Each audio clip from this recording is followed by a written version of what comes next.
when it's done. Come with me if you want to live. Watch Sci-Fi in July. I'll do it.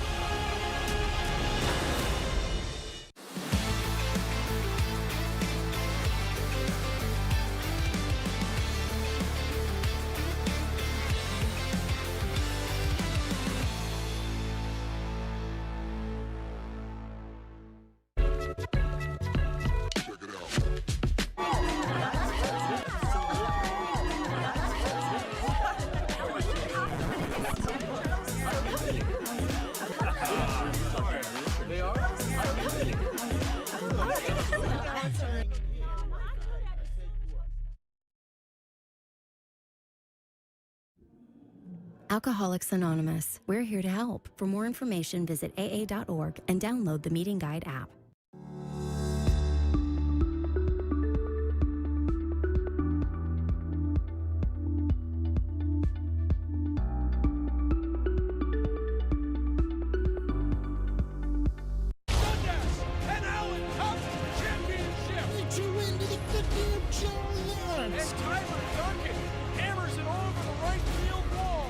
The following is a C14 Sports presentation.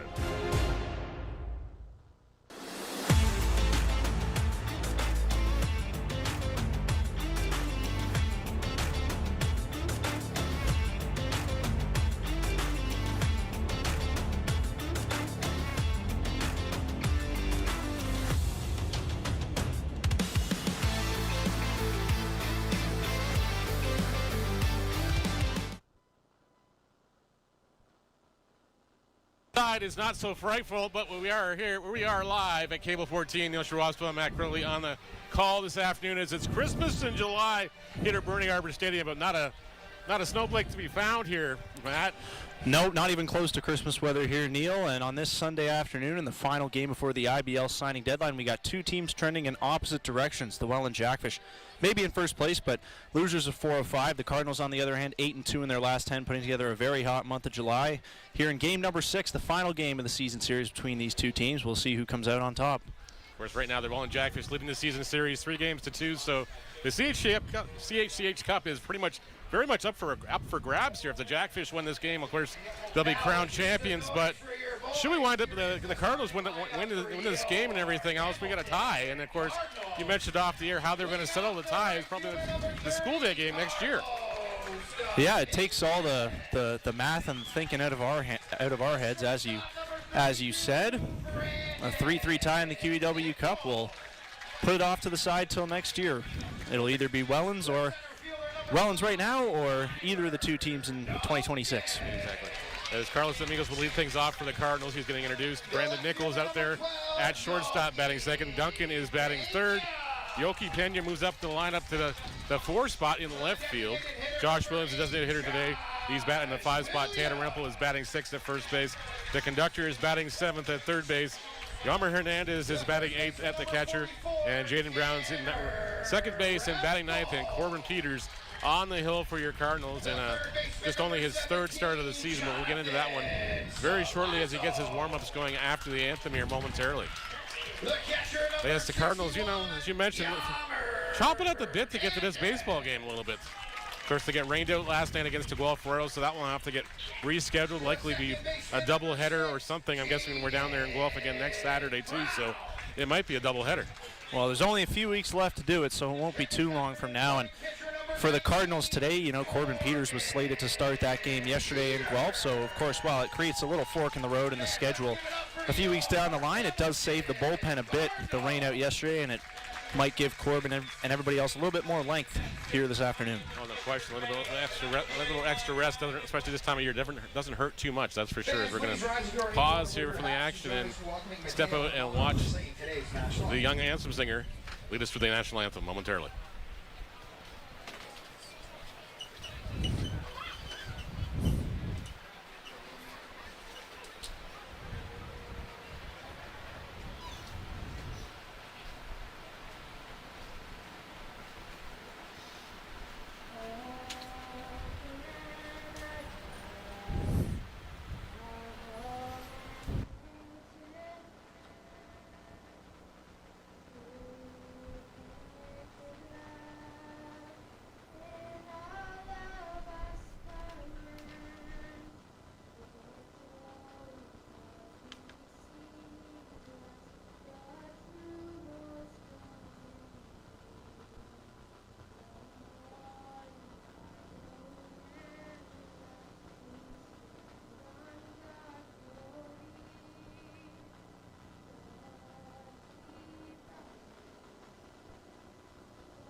great job by Mateo Hermano to sing today's anthem as he gets us underway here. Corbin Peters on the hill, as you mentioned.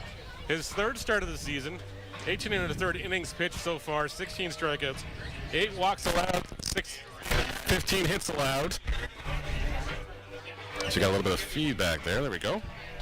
But he's got a 3-1 record so far for the Cardinals. Task was facing Jonah Weiser, who's leading off for the Welland Jackfish. Gio Morel is in center field batting second. Mateo Parcelato in right field batting third. Thomas Green moves up the lineup. He's batting the 4 spot today. At third base, Grayson Barrett in the 5 spot at first base. Robert Mullen slides all the way down to 6th today, but again, they're just trying to get something going here in the lower half of that lineup here. Austin Gom, the designated here, batting at 7th. Brendan Luther, the shortstop, in 8th. And, of course, Brandon Hoope in left field. He is batting 9th for these Jackfish, as you mentioned. Loser of 4 out of the last 5 here, but it's the Welland Jackfish and it's Bernie Arbor Stadium, so you never can take anything to granted when you got these guys here on a Sunday afternoon. And the first place my mind goes back to, right, is their little mini 3-game slide at the end of June, and you know, people were wondering, oh, what's going on in Welland, and then so much for that. They came right here to Bernie Arbor and said they had had enough, and hung 14 on the Hamilton Cardinals on that Friday night. Let's not have a repeat of that today, please. But, of course, this stretch of late for the Jackfish has been a little more dire by contrast, so maybe we'll see if Hamilton can sort of kick them while they're down and maybe send some shockwaves through the system here with the IBL signing deadline looming tomorrow. Well, of course, the Jackfish now holding a 2-game lead on the Barrie Baycats for first place, which, you know, you would have told me that a couple weeks ago. I figured this thing would be wrapped up by now. The Jackfish be long and gone and, you know, playing meaningless games for them, but playing out the string. But no, lo and behold, the Barrie Baycats, the London Majors, and the Welland Jackfish are very tight at the top of the standings, and of course, right behind them, the Cardinals and the Chatham-Kent Barnstormers, right there in the mix as well. Yeah, we got 4 teams within 5 games of first place. This could be more of a dogfight than we initially expected to end the season, and of course, the Chatham-Kent Barnstormers, the Cardinals do have a game in hand, but Chatham sits just a half game back of them, so. Oh, exactly, and it's just where, you know, they're going to have the games in hand here and everything else, plus they do have a couple more matchups against the Barnstormers, if I'm not mistaken. We think we got to go down there one more time as well. So, yes, it's going to be interesting few weeks here, and, of course, everybody just wants to get through the signing deadline, which is tomorrow night, midnight at 11:59 tomorrow night. Of course, teams can add or delete players from rosters up until that point. After that, if you were released as a player, you do have an option to try to sign with another team within 48 hours. But after that, come Wednesday morning, everything, the dust settles, that's it. Things are done. That is your roster going into the postseason. Of course, you do have your junior call-ups as well, which you can bring up throughout the year with no problems, as long as you're on the roster and on the OBA cards before that. As we're getting away, Weiser jumps on the first offering from Peters. Duncan will give this one a chase to center field. He'll make the catch. Weiser retired on the F8, and we're underway. First pitch was 2:07 p.m. here on a beautiful Sunday here on Cable 14. Thank you so much for jumping in with us. And now Gio Morel will be the batter now. Jonah Weisner there saw the same thing he saw from Owen Boone in the first inning on Thursday night. A fastball slightly away, and he jumps all over it, hits it in the air. Thankfully, this one stayed in the ballpark. Exactly. The one Thursday did not. Had all kinds of people scratching here going, okay, well, yeah, he's the first pitch hitter now. Well, actually, I think it was the second pitch of the at-bat. The first pitch was a ball, but still, it was like, okay. Jonah came to play, which, you know, not unsuspected with that one. That one's in there for a called strike on Morello. Again, surprisingly, that was the extent of the offensive damage that was done by the Welland Jackfish that night. Yeah. That one misses inside. Of course, plate umpire is Chris Walters. At third base is Jeff Rose. Adam Sims is at first. That is your umpire crew for this afternoon. Thanks to those gentlemen for taking time on their Sundays to help officiate this one. I totally did that without even running it down. Yeah, right on. That one's lined in there. It's running to Dominguez, and Morello's the board with one away here as the Jackfish are showing signs of life early. And that'll bring out the right fielder, Mateo Persolato. And Morello just doing what he's done well all year. He's got unbelievable bat-to-ball skills.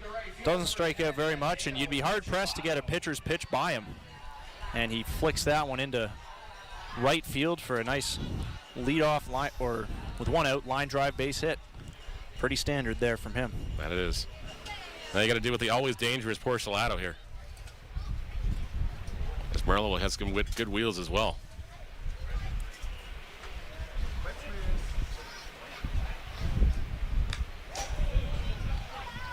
Whoever filled out the Welland Jackfish lineup card gave Morello an extra R in their card today, so that's why it's on our score sheet as that as well. Our apologies to you, Gio. Thought it looked wrong.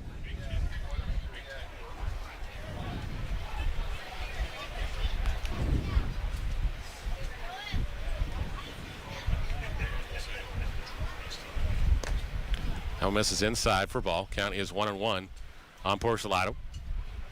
Morello with a conservative lead at first.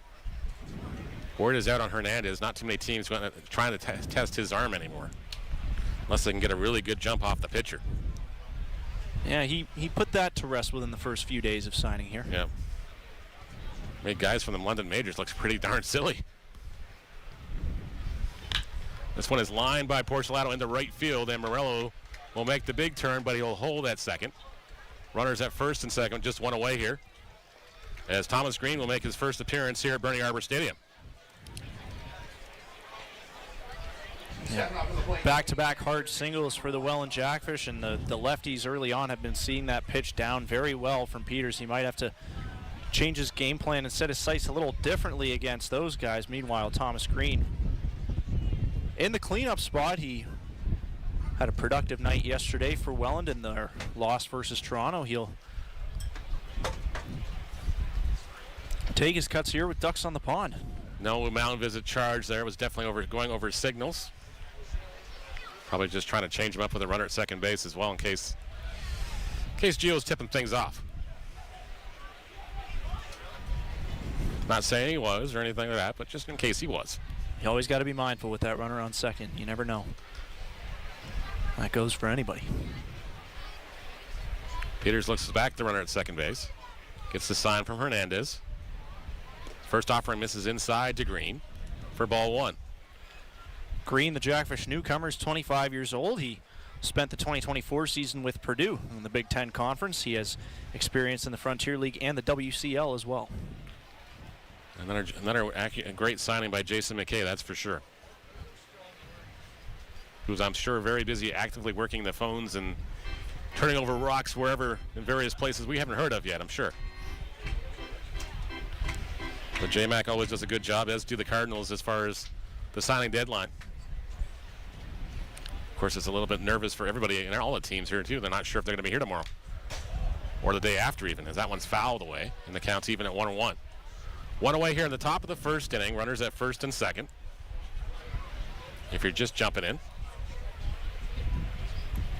Green also had a brief stop in the American Association earlier this year with Fargo-Moorhead, which I believe is where former Welland Jackfish starter Alberto Guerrero's playing these days. Yes, he is. He's down there, and so is Brendan Dadson. Throw down. They got the runner at first. They get him on the tag. Porcelado got caught napping a little bit. 2 away now.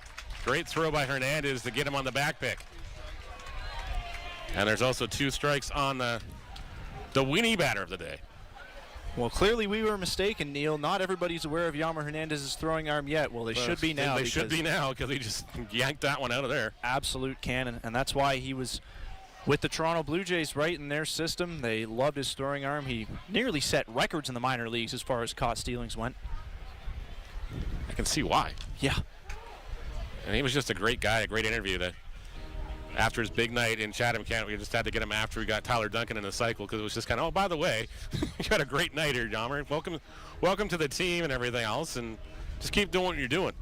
Well, that's when he had 3 home runs and I believe 10 RBIs by that stage, but now he's up to 12 on the season. And the count now 1-2 on Green here with 2 away.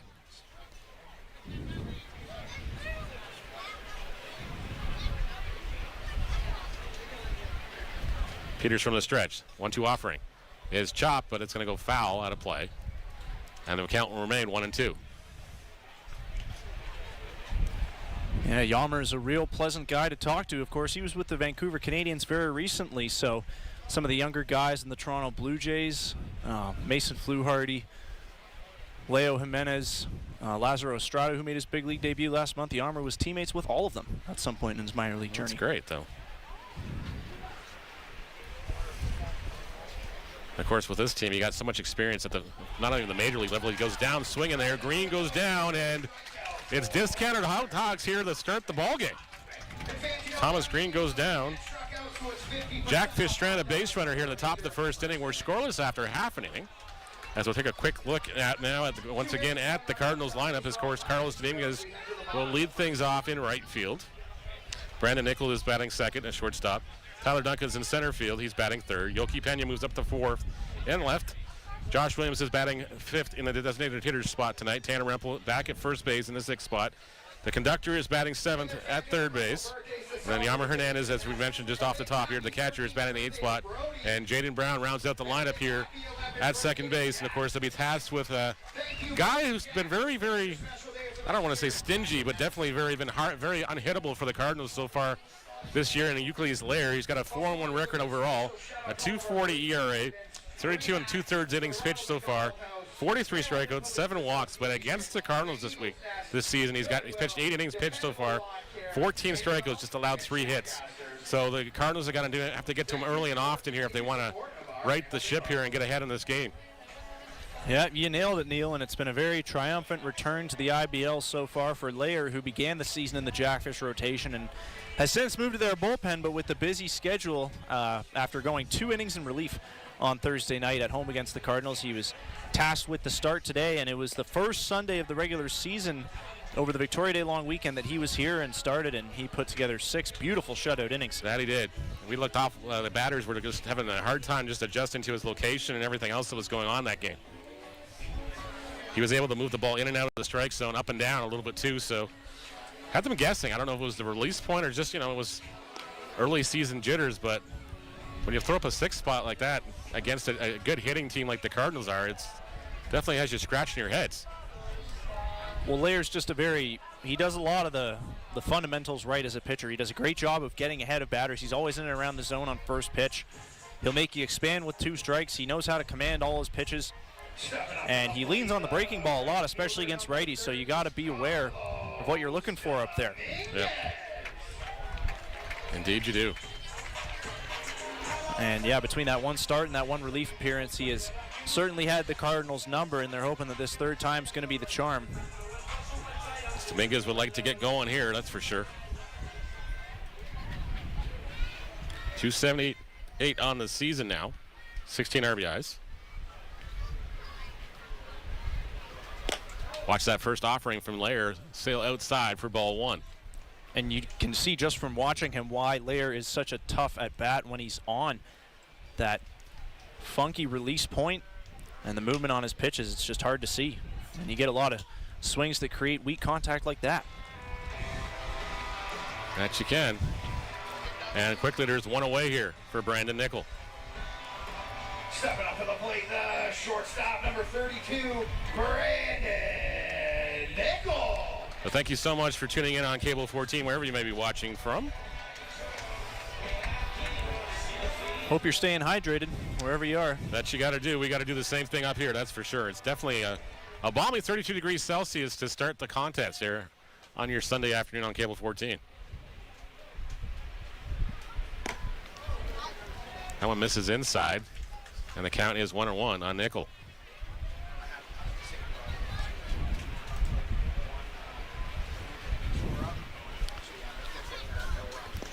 That one misses inside. Nichol gets out of the way of that one. And the count now 2 balls and no strikes. It's a pitch ahead of myself there.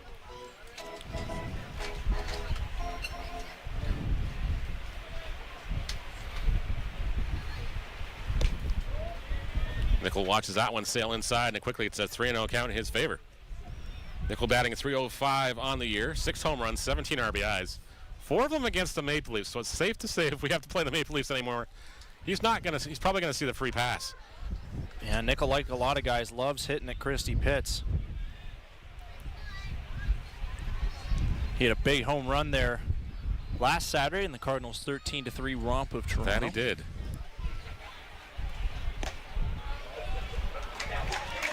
As he draws the 1-out walk here, and the Cardinals have got a base runner here in the first inning for Tyler Duncan. And you always love to see a good walk, but here especially, the Cardinals haven't seen Lair well all year. Yep. Just make him drive the pitch count up, make him throw more pitches, make him come to you and show you what he's got. Only the 8th walk issued by Lair this season so far to his 43 strikeouts. Yeah, not easy to do. No. Work a walk against Lair, so kudos to Nickel for the plate appearance. I'm sure the guys in the dugout will appreciate it, and we'll see what the Cardinals can make of it here with one away. Nickel gets a hold of one and it lands in front of the center fielder, Porcelato. Sorry, that is Morello in center field. And runners at first and second for Yoki Pena with the most catchy walk-up song known to man this year. Anyways, every time I got it stuck in my head, poor guys at work just get blasted out by it. Well, I do not blame you because it is universal how this walk-up song is caught on. Yep. We'll see. Well, we got people coming up before game time asking, "Hey, what's this song?" It's taken the league by storm. Yep. Nice job by Tyler Duncan there. He got a fastball out over the plate, first pitch swinging, took it right back up the middle, scalded it off the bat. And 2 on, 1 away here for Pena. Comes in the batting 288 on the season. 5 home runs, 19 RBIs. An outstanding debut for him.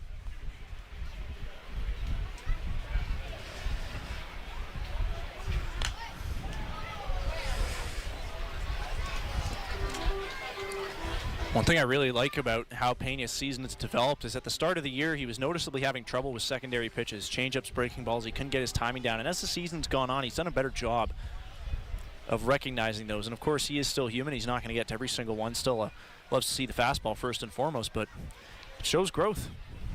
And as he lays off that one on the other half there, and it's now 1 ball, 2 strikes on Pena. And that's what you got to do, right? He may not be an affiliate ball anymore, but there's always opportunities to grow and be better as a hitter, and the Cardinals have really embraced that mindset the past couple weeks. Pena hits this one up the middle. It's going to be chopped to the Weisner and flips to the Luther for 1, onto second, over to first in time. And the Cardinals get erased here in the home half of the first inning. Just a great double play by the Jackfish middle here. So we'll leave us scoreless after 1 here on Cable 14.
Top of the second here at Bernie Arbor Stadium, and a scoreless tie between the Welland Jackfish and your Hamilton Cardinals on Cable 14. Neil Schwartzman, Matt Creeley on the call.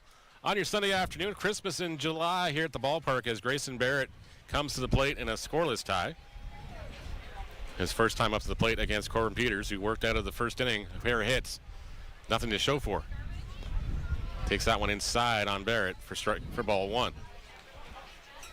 Barrett put on quite the show here last Sunday, just a week ago at the home run derby. Made it all the way to the finals. As expected.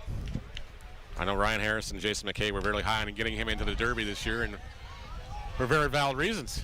As that one's fouled away, and the count will be 1-1 here on the dangerous Barrett. It was kind of Vladdy Guerrero in 2019-like situation where Barrett just hit so many home runs, but he was going first every round, and by the time he got to the finals, he just didn't have enough juice left. You can just tell me he ran out of gas. Valiant performance, nonetheless. It's a chopper down the first place line. Rumpel up with it. He'll call himself here. And 3 unassisted goes to put out, and that'll bring up Robert Mullen, the catcher tonight. Stepping up to the plate to catcher number 20. 1 away now. Mullen, of course, leads the league in home runs. Not by much now, as Marcus Connect is definitely climbing back up the home run totals as well.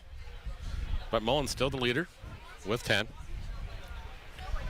I believe he's also the league leader in RBIs, so definitely in that conversation for the MVP trophy when it comes out very shortly. A few more weeks before the managers and general managers will vote on that. That one's fouled away. Of course, I'm still quietly lobbying for a Reliever of the Year award because it's just impossible for a reliever to do anything in this league. I'm right there with you. Give credit to our relievers. They're the unsung heroes of baseball.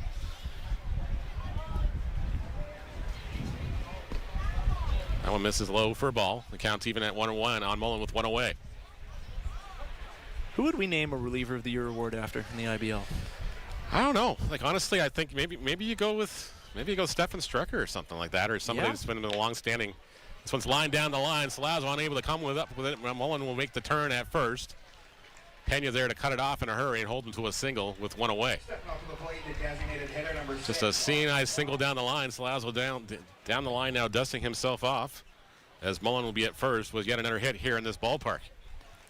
Yeah, likes hitting here. Yes, that he does. And that's not where Corbin Peters wanted that pitch. On 1-1, he goes to the breaking ball, and it kind of backs up on him and lands right over the inner half of the plate. Mullen turns on it and rips it on the ground down the line. Or maybe even going further back and give it to maybe you name it after the only Canadian we have in the Baseball Hall of Fame from the Intercounty, Ron Stead. Mm-hmm. Maybe you go that way. A couple different ways you could go.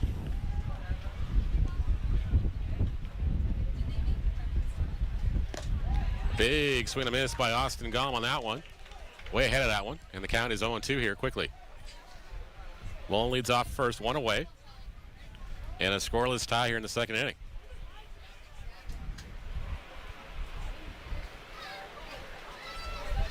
Big swing and a miss. Gom goes down swinging. That's the second punch out for the Corbin Peters in the contest. 2 away now, and Brandon Luther will be the batter now, the shortstop. And for Corbin, that was one of those ABs where if it ain't broke, why fix it, right? Yep. He saw Gom chase up and out of the zone on 0-1, so he goes right back up there and climbs ladder with 0-2. You know, feed him that pitch until he shows he can lay off, and I guarantee you Gom's going to be going back up there with a different plan of attack his second plate appearance. No question he will be. Had a great interview with Brandon on the YouTube channel. Of course, I think I recorded it for about half an hour, but I think it was like an hour and a half we talked afterwards. Those are the best ones. Yeah, we were just having so much fun. We were shooting ideas off each other and stuff and just telling various stories about, how he got his start in graphic design, and we're showing examples to each other, and just, I would have done this, and this, and whatever else, and it was such a great night. Great day, and I just apologize it took me a week to put a post in. We got busy. Well, nothing wrong with getting a little sidetracked, right? And yeah. Luther was a very bubbly presence at the All-Star game last week. He was going up and personally thanking every Cardinals employee he could find for the show they put on at the All-Star games. Just very nice of him. No, he's a great guy. Yeah. He's a great guy. This one's grounded up to the second base. Brown up with it, flips to second. He'll get the force out, and that's going to end the inning. Jackfish, Strand, Mullen. Nothing to show for it at the top of the second inning here. It was one of 3 games in the Intercounty this afternoon. Of course, Guelph Royals in Kitchener taking on the Panthers. That is the game of the week officially in the league level.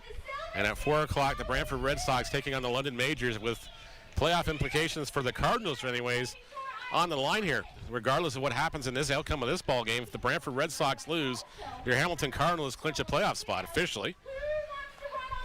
So yes, it's going to be a little bit of scoreboard watching, anyways, regardless, around 4 o'clock at Labatt Park. Yeah, and it's cool for the Cardinals to have the chance to have that wrapped up before August, but I think that's not the bar that they set for themselves this year. They're aiming higher. So. Oh, exactly. But you just want to. You like to have. You look at the standings. You want to have that little tick beside your name. Saying, Exactly. Okay, your fans know. Okay, they're in the playoffs. So let's just start making plans to be available for playoff games. Yeah, it's satisfying. And everybody, hey, clear your calendars. Second last weeks of August. Playoff baseball at Bernie is growing likelier by the day. Yep. Of course, the first two series, the quarterfinals and semifinals, are best of 3 out of 5, so they happen quickly. Yes. It's usually like if you're playing on a best of 5, it's usually Thursday, Friday, Saturday of that first weekend, or in this case, it might be Friday, Saturday, Sunday. Off Monday, probably a game Tuesday, and of course that final game got to be the Wednesday or the Thursday of the following week. Just depends on what if they got rainouts or anything else they have to make up before that too. So you never know. Plus the Cardinals right now are battling very much in the mix here as far as stuff goes, as far as home field advantage as well. So be nice to host these games. And I think that would be the key difference from last year, right? They didn't get that home field in the London series, and the one game they won in that 3-1 series defeat was a blowout victory here at Bernie Arbor. So no question they would love to host that game 1. That they would. Stepping up to the plate, designated hitter number 8. As Josh Williams will lead things off for us here in the home half of the second inning. He pinch hit late in the game on Friday, but yes, it's just great to have him back in the lineup and healthy so far. Touch wood. Got to find some wood to touch. There we go. Got to find some wood to touch up here. But yes, keeping him healthy for this season, that's been a big difference for him. 4 home runs on this season, a .273 average, 13 RBIs, but just an offensive catalyst. So he fouls off the first offering from Lair for strike 1. That one bounces all the way into the Jackfish dugout. Yeah, and I think at this point in the season, you can say it's been a successful one for Josh so far. 274, 357, 479 goes to your slash line. So that's an OPS at 836, and that's what you want to see from your power hitting lefty. He takes a big hack of that one for strike 2 from Lair. He's got 4 home runs and 3 doubles on the year, so he can hit for power, but he was getting razzed big time by the Barry Big Cats pitch down the line on Friday night. Yeah. It was all in fun, mind you, but still. His brother does play there, of course. As Williams tags this one, but it's fortunately going to hook foul and go to play down the line. And the count will remain 0-2. No score here in the bottom of the second inning. Thank you so much for tuning in on Cable 14 this afternoon.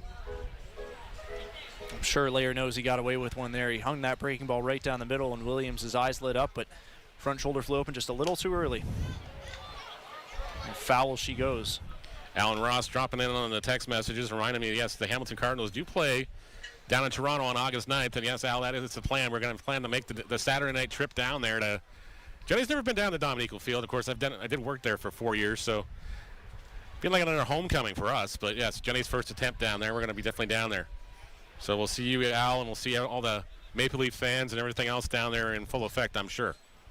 That'll be the third trip of 3 for the Cardinals to Dominico Field so far. The first 2 have gone very well. We're going to have to try to sneak on the mic there for half an inning just for old time's sake. Not to throw anybody off, but, just kind of got to do it. Kind of cross it off the bucket list. Yeah, we came back, we did this and did that. Yeah.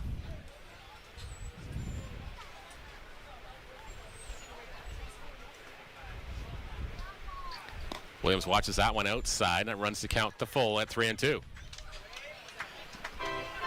Josh, of course, with the style of hitter he is prone to chasing and swing and miss at times, but I do like at different points during the season how he's gone down early in counts and then worked his way back. He just missed on that one and went into the glove of Mullen. Foul tip into the glove. Mullen and Williams has retired on the strikeout to start the second inning for the Cardinals. And Tanner Rempel will be the batter now, the first baseman. First baseman number 44, Tanner Rempel. I'm not going to talk about his hair today. Just not going to talk about his hair today. But it's there. Yeah, it certainly exists. Yep. Apparently told my better half why the reason behind it and everything else. I was just like, you got to be kidding me. He just panicked and that was it. Well, I guess we are talking about his hair. Well, we love Tanner. That we do. It was definitely a different do. That was for sure. As he takes strike 1 here with 1 away. Shows bunt, and Mullen has to do a little acrobatic routine, but doesn't come up with it. And the count now 0-2 here on Rempel. He's got to be close to the league lead in hit by pitches. I know he's got 6 or 7 of them now. There was another one on Friday night. Yes. He's got to be close to the league lead. I'm not sure if he has it or not, but he's got to be up there. That one sets up outside. Rempel leads off that one. It's now 1-2 on the count with 1 away.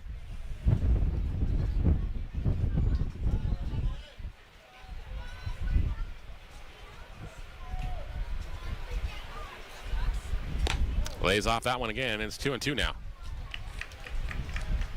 Cardinals definitely a little more patient at the plate against Lair than they were here on that first game. That's for certain. Well, I think now that they've seen him twice, the right-handed hitters can just see how often he's going to the breaking ball. He's thrown 4 straight to Rempel here, and got to keep that in mind. Throws another one there. Rempel was chasing on that one. Lair with another punch-out, 2 away down the inning. That'll bring up the conductor, Jonathan Salazzo.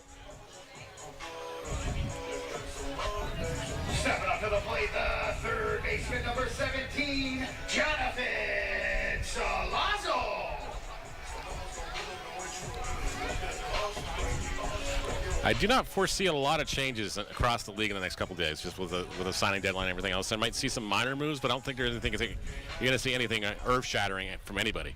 Well, no, there's been some complimentary pieces moving around, and Guelph shuffling their imports, as you can see on IBL.ca transactions. Yes, you can, but yes, a lot of those moves were announced earlier, just they hadn't taken effect yet. As Salazzo hits a liner up the middle, and it's going to get past Loeffler, and the conductor's aboard here with 2 away here in the second inning. There's the train horn signifying the Salazzo has arrived at the destination. And that'll bring up Yammer Hernandez now, the catcher, who has just been a standout since he got here. He's got a very low-key walk-up song, though. That he does. I'm sure it's a beautiful tune.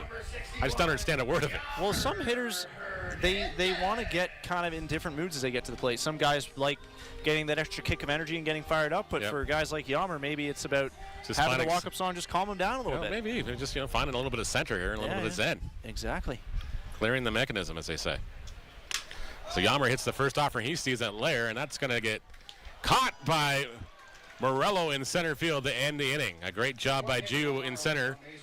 And the Cardinals will leave a base runner aboard here. We're scoreless after 2 here on Cable 14.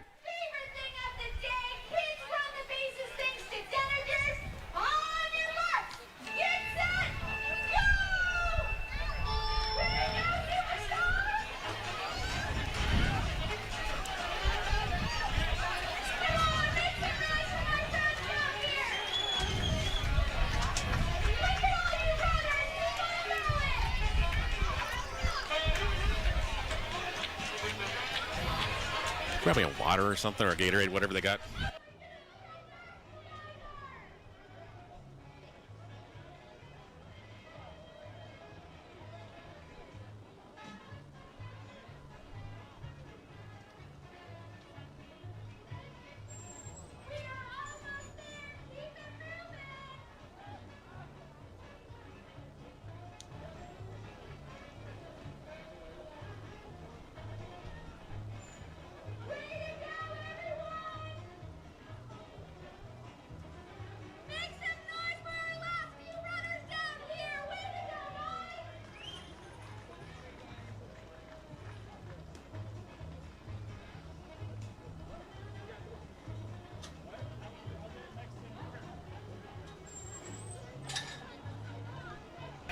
Perfect.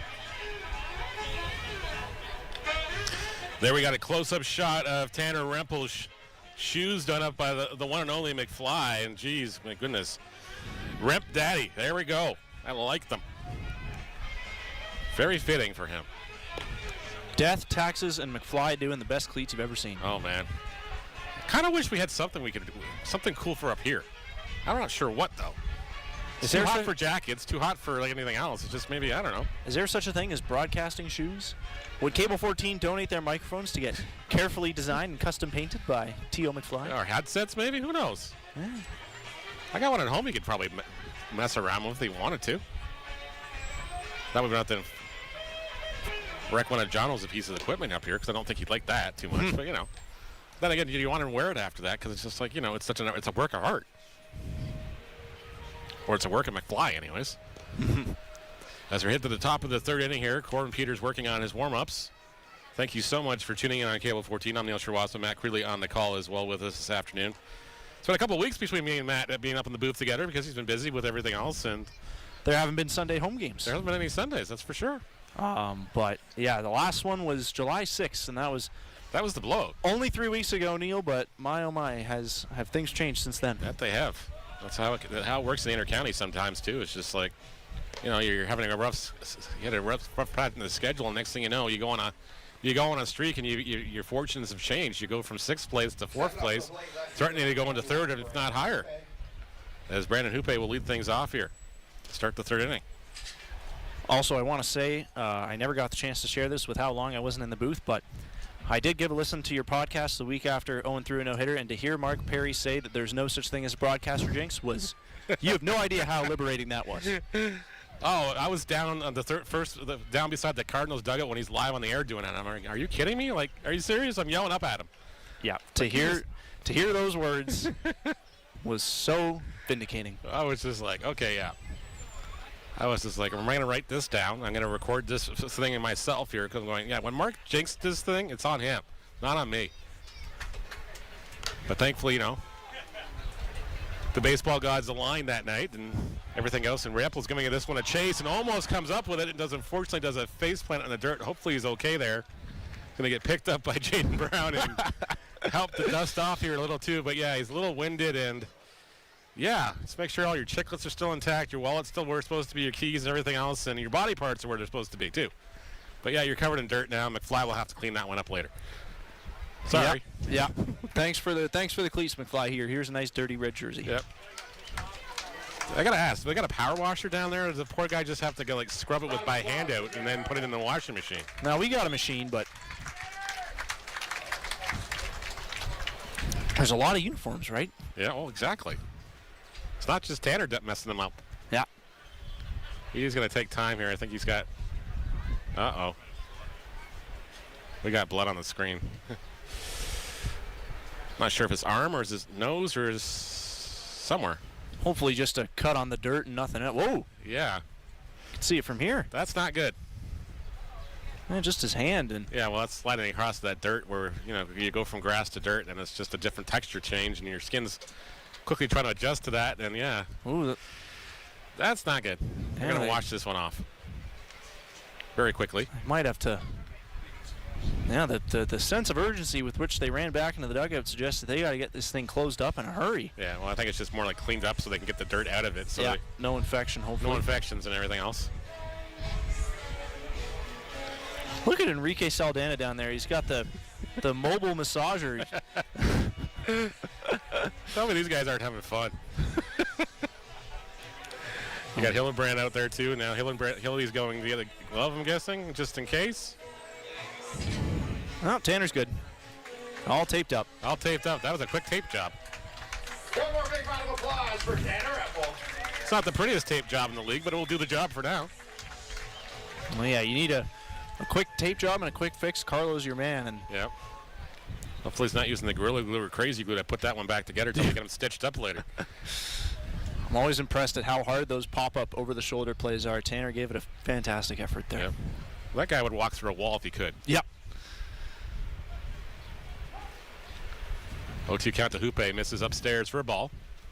As we're back to baseball now. That wasn't me beeping, was it? I don't think that was upstairs. That was Josh. It happens. I was looking at my computer going, wait a minute, what's going on there? Hoope fouls that one off, stays alive here at 1-2. There's still nobody away here in the top of the third inning. And a scoreless tie between the Jackfish and Cardinals. Second time through the order looming for these Welland Jackfish as Jonah Weisner stands on deck. Ideally, if you're the Cardinals, you probably want him to go 5 or 6. Get you to 7 if you can really push it. Yeah, he went 5 against Toronto last Saturday. I would imagine that's a fair target. As that one hits the umpire somewhere down below. Chris Walters will take a second and walk that one off himself here. As Yammer will casually toss the baseball back and probably apologize profusely for letting that one hit the umpire here. Yeah, Yarmer's a catcher. He knows what's good, and Yep. you got to lob that one back, give him some time. Yep. Oh, it's just the same courtesy I'm sure the umpire would extend to Yammer for sure after one of those ones gets back there too.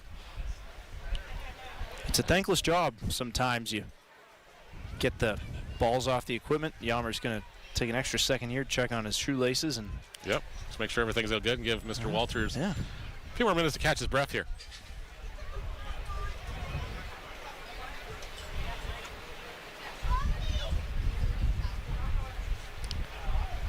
Two-two pitch is chopped on the third base line, but it's going to go foul and out of play.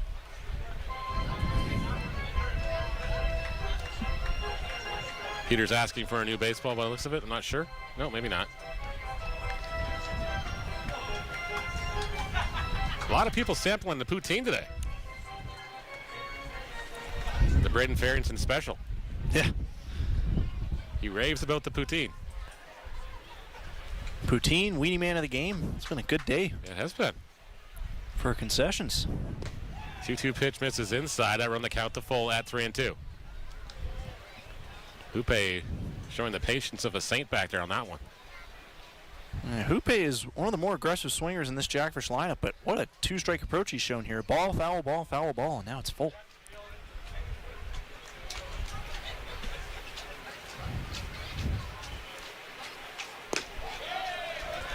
He draws the no-out walk here to start the inning here in the third. And back to the top of the order we go for Jonah Weisner, who flew on the first pitch of the ball game.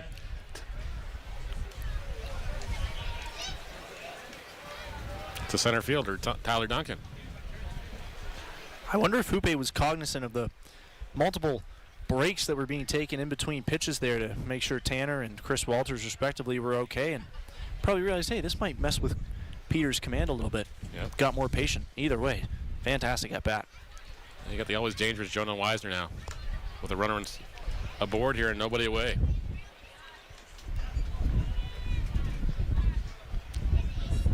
Just a very consistent hitter at the plate. Finds a way aboard most 9 out of 10 times for sure. He's got a little pop in that bat too. 1-0 offering. His line to center field. Again, Duncan will take a few steps in here. The wind gusting to the right, but not deep enough, and it's not going to affect that play. Duncan underneath it. And there's one away here now. Weisner's retired on the second F8 of the game tonight. And Gio Morello, the captain, will bat now with one away. Stepping up to the plate, center fielder number 11, Gio Morello.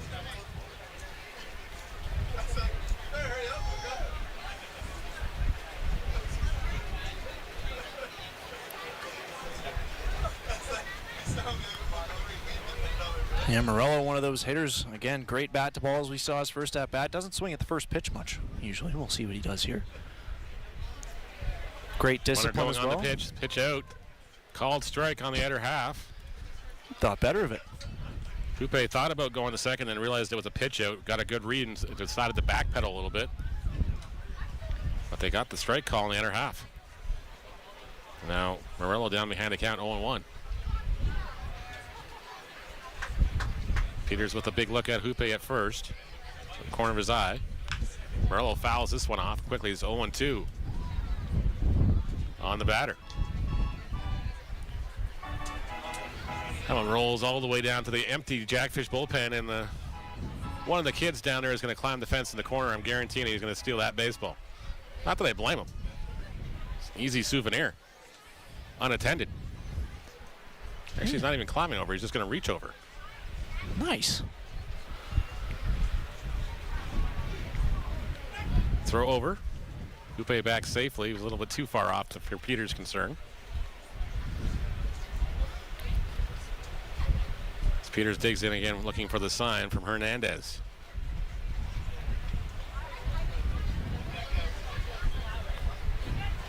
Throw over again, and now we're going to have to be very careful if you're Corbin Peters. That's your second disengagement of this at bat.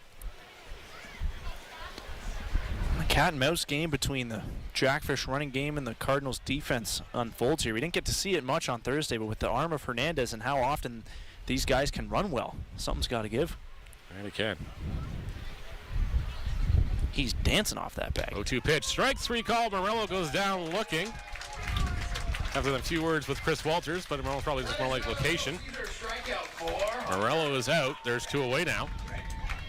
And Corbin Peters will face Mateo Porcelato, looking for his ender for the 3rd inning. Porcelato jumped on the first offering his last time up. Reached the board on a single, but got caught stealing, or got picked off at first base by Hernandez in the 1st inning.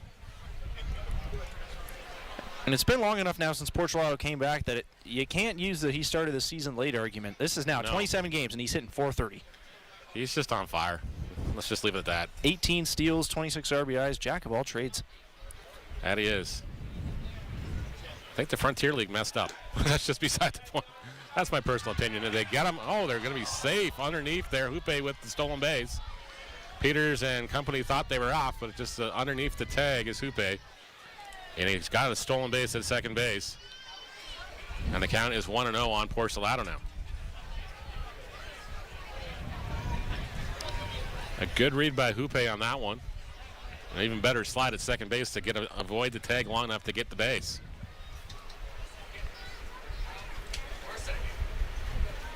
Now in scoring position for Porcelato with 2 away. Time calls. We got some Peters and Hernandez will have another conversation about signals again. And again, the runner at 2 is clearly playing a factor here. The Cardinals making sure that everything stays airtight here. Yep.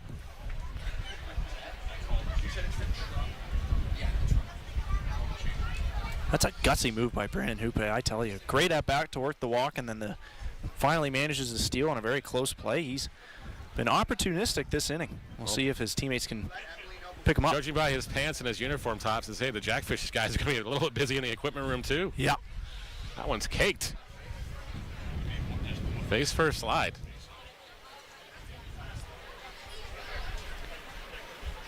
That one misses in the dirt.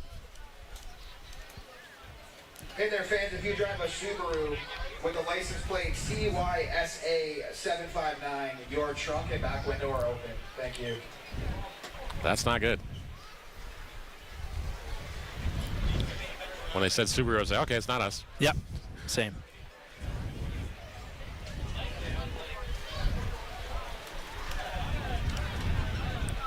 Three 3-0 now the count on Porcelato. With 2 aways, Peters just trying to get him to hit something here. Steps back into the box. Looks in from the sign from his catcher, Hernandez. 3-0 offering. Called strike. Porcelato will have to come back in the box. Thought he was going to be walking down to first there. And Chris Walter says, not so fast, son. That's a strike. Great job by Peters to rediscover the outside corner there with that breaking ball. On 3-0 nonetheless. 3-1 offering. He's in there for a called strike. Porcelato now has to work here with 3-2.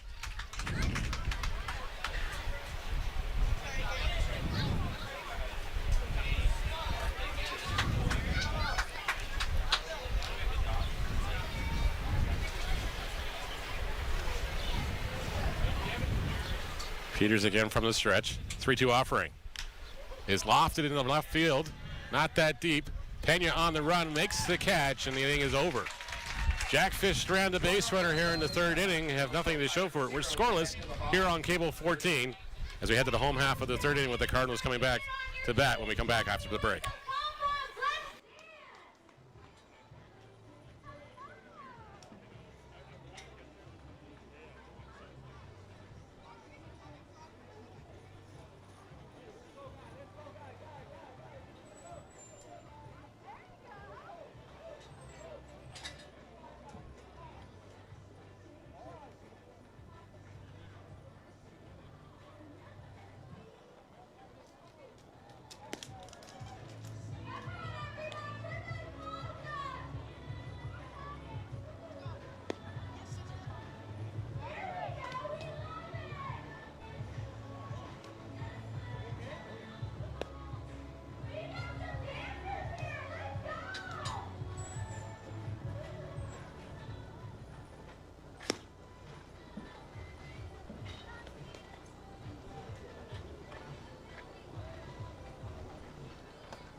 Bottom of the third inning we go here in a scoreless tie between the Welland Jackfish and the Hamilton Cardinals on Cable 14. Neil Schwartzman, Matt Creeley up in the bird's nest giving you the broadcast today. Thank you so much for tuning in as Jaden Brown will lead things off for the Cardinals. I'd like to put the charge in the baseball here. 9-1-2 to open the order here. Brown followed by Dominguez and Nickel. Chicley's Lair goes back to work here. Brown takes that one inside for ball one. Some wicked arm side movement on that fastball by Lair, and Jaden Brown had an uncharacteristically rough night in the field on Friday. That he did. Add insult to injury, he ran into some tough luck on the bad balls, had a hard line out in the later innings of the ball game. That he did, unfortunately, but he was hitting the baseball hard again, like he has been doing all year. As he always does. And it feels like with the bat speed and the raw power he possesses that he's due for a breakout any time. But he's really a hitter of extremes for how hard he hits the ball. He does chase and strike out a lot. The batted ball isn't great, but I wouldn't be too discouraged by that, right, if I'm the Cardinals, because you see you have a legitimate power tool to work with here. And that you do. I think the potential for Jaden is sky high because of that.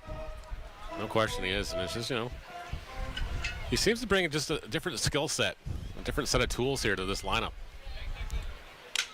And as we speak of that one, once again, he lines that one, a hard liner over the head of Luther, and the leadoff man aboard here for the Cardinals to start the third inning.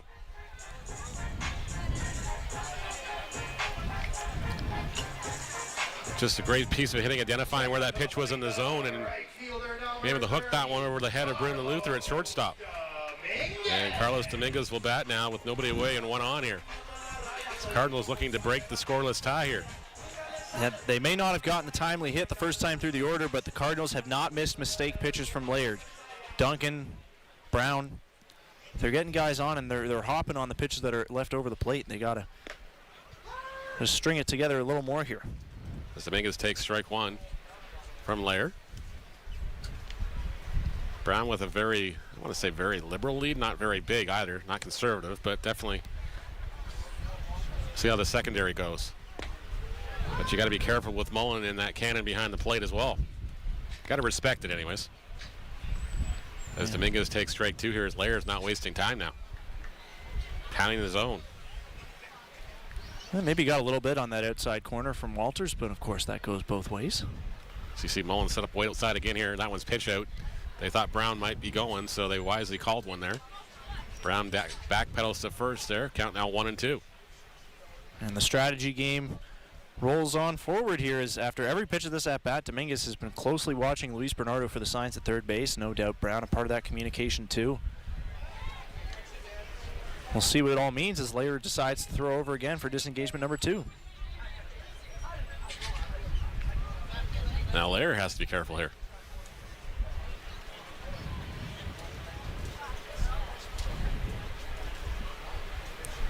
Looks runners back. Dominguez fouls that one off, and then the bat will continue at 1-2. Spun that one off right off the end of the bat, and then somebody else is getting a souvenir down the line. And there actually is somebody down in the Jackfish bullpen now, but I think they're just sitting down there because the dugout's a little too hot too. I think that's the Davey Mendez, actually. It is, yeah. We saw him running down there between the innings. Way too early for him to come in the Gull game. I think he's just working on, stretching and everything else and staying loose. Just getting used to the sight lines before inning number 8 inevitably comes.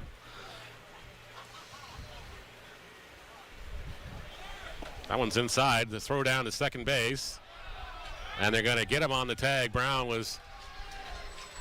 didn't look like he got a great jump on that one. I think maybe more of a hit and run opportunity there, and that was probably why he was kind of like, okay, why is the ball coming down?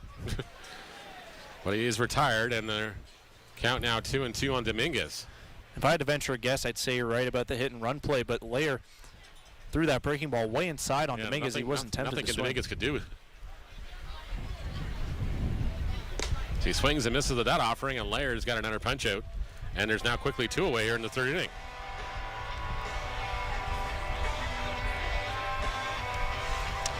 Brown retired 2-6 on the caught stealing. Dominguez strikes out, 2 away now for Brandon Nickel. And then how about the arm there by Robert Mullen on that play, right? It was a breaking ball down and in. It's not the easiest pitch to throw over. Try and catch a guy stealing if you're a catcher, but Mullen said no problem, and he fired an absolute strike down there. Yep. Between him and Hernandez, boy, we got some good throwing arms behind the plate. The high chopper fielded by Green, thrown to first in time. Nickel retired. 5-3 goes your putout. And the Cardinals are done here in the third inning. We're off to the top of the fourth inning, but we're going to take a quick pause in the action to say hello to our friends at Armstrong Birdseed. Now I believe Santa is a little hungry. Sometimes the littlest things can make the biggest difference. Like nature brightening your day. Bring nature to your backyard with Armstrong Bird Food. Feeding Cardinals since 1986.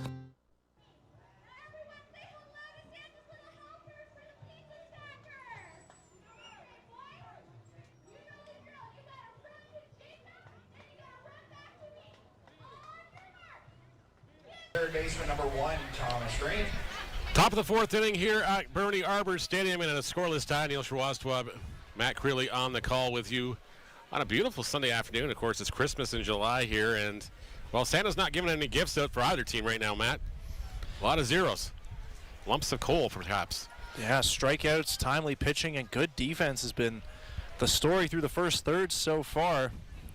And Thomas Green will get the middle stanza going here as we kick off the top of the fourth. He had a beautiful play on that chopper to end the bottom of the third, and now he's got to pick up the bat. He's going to pick up the bat with 0 for 1. He struck out the first time up. A comebacker right at Peters. He's going to step and throw, and Green's retired. 1-3 goes your putout for the first out of the fourth inning.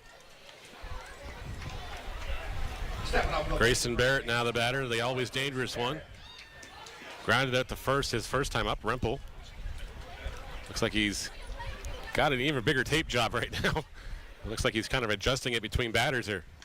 Tanner, you might want to get your glove back on here. Got to multitask now the rest of this game.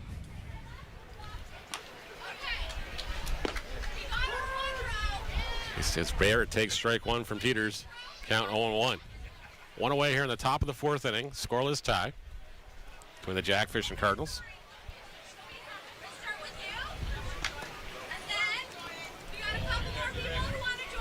Two of the best teams in the league going head-to-head on a Sunday afternoon. You can't get much better than that.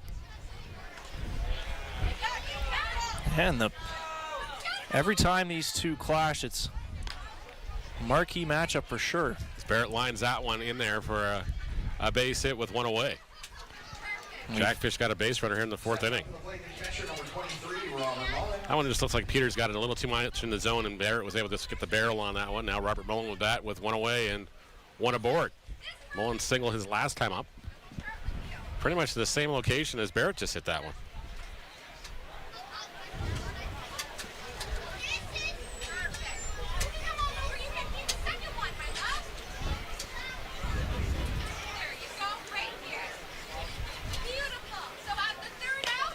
Mullen jumps on the first offering he sees. Hernandez will make the catch. Mullen retired on the F2.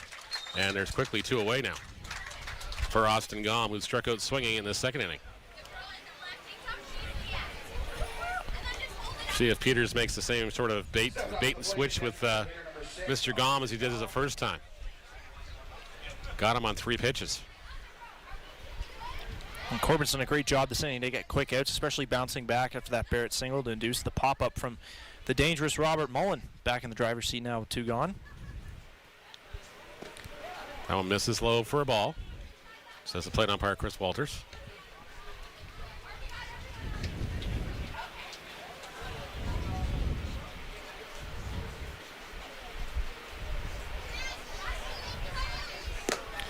Gom goes around on that one, says the plate umpire, evens the count at 1-1. Yeah, Corbin's got a very lively fastball, lots of carry and velocity through the zone, and it's just been too much for Austin so far. Missed with it that time. That one misses outside. Count now 2-1 with 2 away.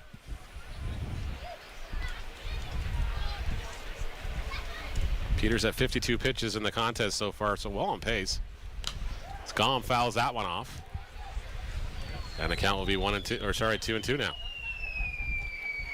Austin Gom, of course, the brother of Tyson, made quite the introduction at Bernie last month on Canada Day weekend, his first game here. He had 3 hits, I believe. Yep.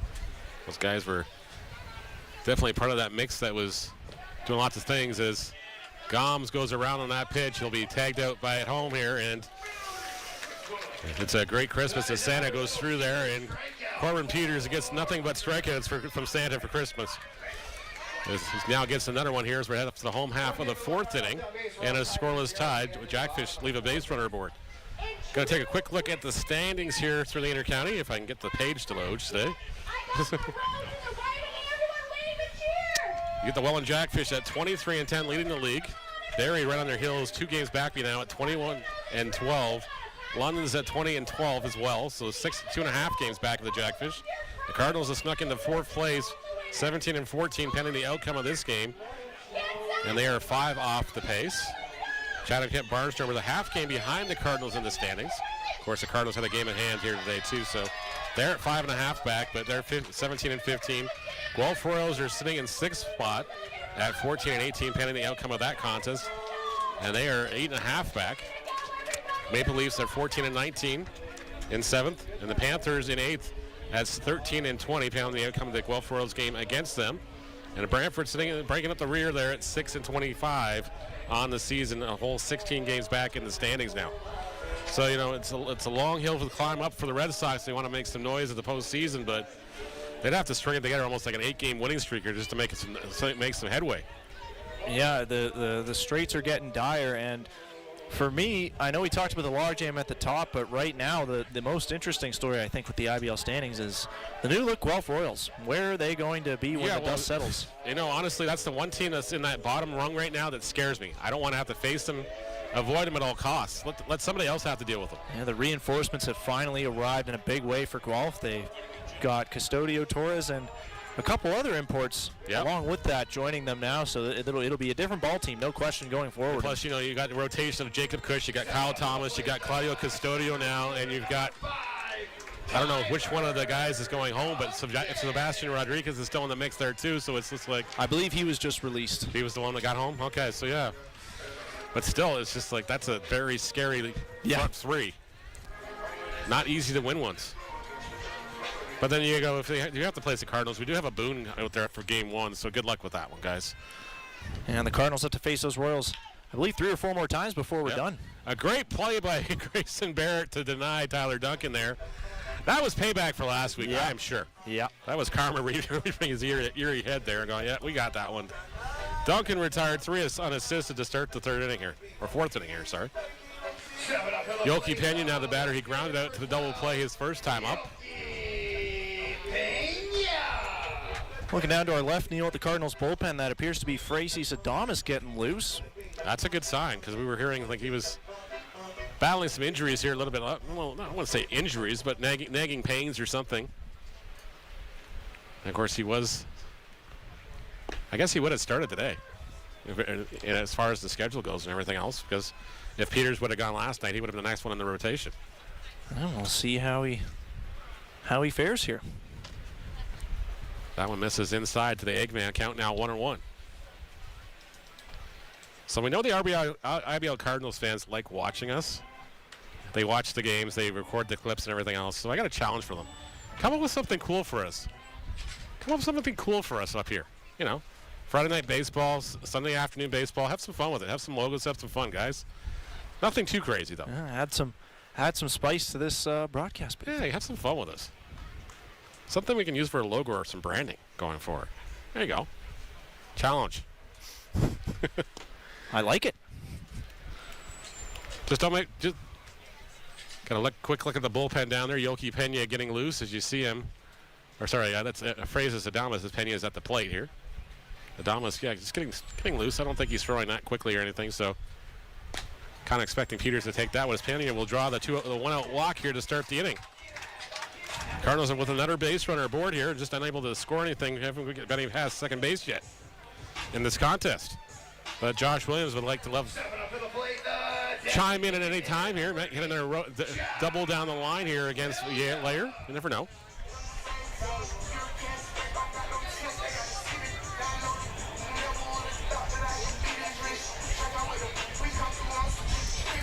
Out-of-town scoreboard. It looks like the Kitchener Panthers have a 2-1 lead on the Guelph Royals. That one's not too much further ahead of us. I think that one's in the 4th inning as well. Another must-win game for the Panthers. They just try to keep pace with the rest of the clump at the bottom here. And distance themselves from the Red Sox. Those Panthers had a big win in Welland last week, of course. Upset. Of course, the Panthers, I believe, if they win this one, will win the season series against the Guelph Royals. So they finish tied in the standings. This one's hit to the third baseman. He's going to flip to second to one, on to first in time. And it's a twin bird killing here as Williams grounds out in the 5-4-3 double play to end the 4th inning. Cardinals get another base runner, but yet nothing to show for it here after 4 innings. We're scoreless here at Boarding Harbor Stadium as we take a quick pause from the action here on Cable 14. He has been a huge Cardinals fan for 6 years with season tickets, and get this, he has never missed a game.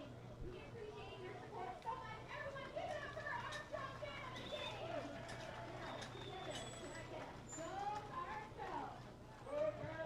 Armstrong fan of the game. Now, together, can I get a go Armstrong? Go, let's go!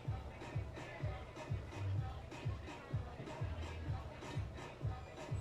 Now the mound for your Cardinals, number 31, Breesis Thomas.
Stepping up to the plate, shortstop, number 20, Brandon Luther. Is on the hill now for the Hamilton Cardinals. And a scoreless tie. Corbin Peters' day is done. He goes 4 innings. Looked absolutely brilliant out here. Yeah, fantastic work by Corbin in the spot start role once again. 4 innings, 4 Ks, just the 1 walk, 4 hits. He did induce a double play, and still a goose egg on the board for the Welland Jackfish, so he more than does his job in this one here today, despite his schedule being thrown off by the rain out yesterday, so kudos to him. That he does. Brendan Luther will lead things off here in the 5th inning against Adamas, who starts him off with strike 1. And Adamas really, for the Cardinals rotation, has been everything they've asked and more. He's got a 3.09 ERA on the season, kind of in the same neighborhood as Owen Boone as far as the swing and miss and chase stuff goes. And he's had some clutch starts both at home and on the road. He had a huge one to kick off Canada Day weekend at Welland Stadium, out-dueling Jose Dominguez in an eventual Cardinals win at Welland Stadium. Yeah, he would. Big swing and a miss on that one. And Luther down behind the count at 1-2. His last start at Bernie was on Friday the 11th of July against the Chatham-Kent Barnstormers. 6 shutout innings in that effort, out-dueling Mizuki Akatsuka. No easy task there. And no, exactly. Akatsuka definitely battle it there. Like he gets another. Adamas starts Luther with a strikeout here, and Santa's serving up Cole once again here. Another K here on the board for the Jackfish. And Brandon Hoope will be the batter down with 1 away. Got a shout out to the Hoope clan. They watch from wherever where they are, and they are very, very vocal in the chats throughout the league. So yes, I see you guys in those chats. I don't usually say much in those chats because, again, people, I walk into the YouTube channels, and apparently people keep putting wrenches on my name, so I got to be very careful. I don't want to be a moderator. I just want to enjoy baseball once in a while, and maybe clip a couple of things here and there. Yeah. Just let me do me. Let me be me. But that one hits Hoope on the arm here, and he'll take his way down to first with one away. That breaking ball snuck out of Adames' hand a little too early.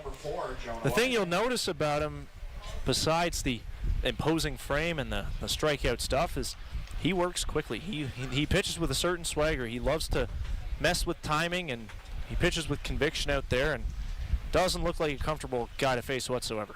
Not at all. I'll bring up Jonah Weiser now, who's 0 for 2 in the contest, a pair of flyouts to center field.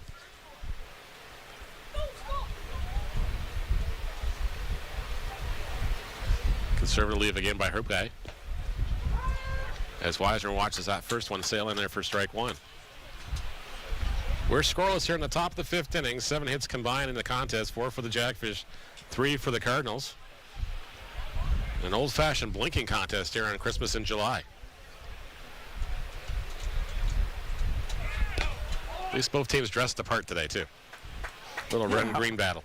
I'm not sure that was planned, but I don't think it was either. Just because, you know, it's we how can say it out. was because Yeah, it looks how like about this, eh? Red versus green.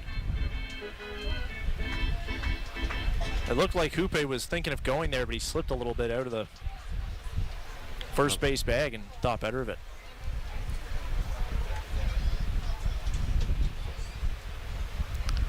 Weiser calls time. Actually, I think it was Hernandez that calls time, and is going to go back through signs here again.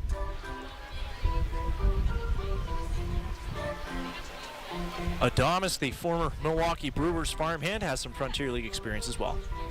In his late 20s. Now, is there any relation to Willie or no? I don't think so. Okay. It was just conveniently spelt the same way. Yeah. That was the first thing I thought of when he became a Hamilton Cardinal, too. Well, if anybody would know, you would be the one that knows. So, yes. You probably picked them up at the airport. No, just No? Yammer. Just Yammer? Okay.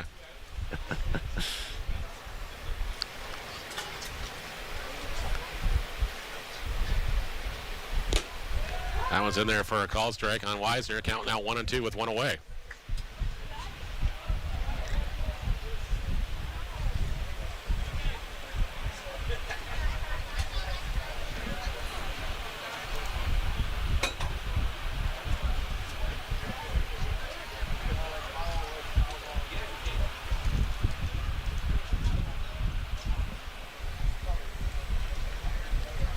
Adames has a big look over at Hoope at first. Comes to a set. His 1-2 offering momentarily here. Popped in the air again. Weiser does his best to battle there. The hit and run was on. And Hoope will have to backpedal. Hernandez still not sure where that baseball went.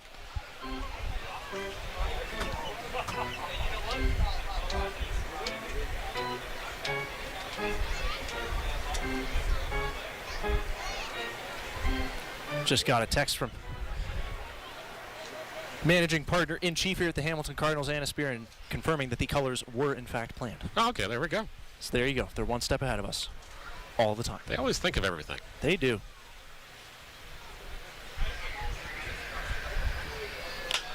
Weiser hits this one to center field. Duncan's going to have to charge in a hurry here. He'll make the catch. Weiser is 0 for 3 in the contest as he flies out once again to the center fielder. 2 away now. Stepping up to the plate is center fielder number 11, Gio Morello. My apologies, I don't have the mute on. I do now.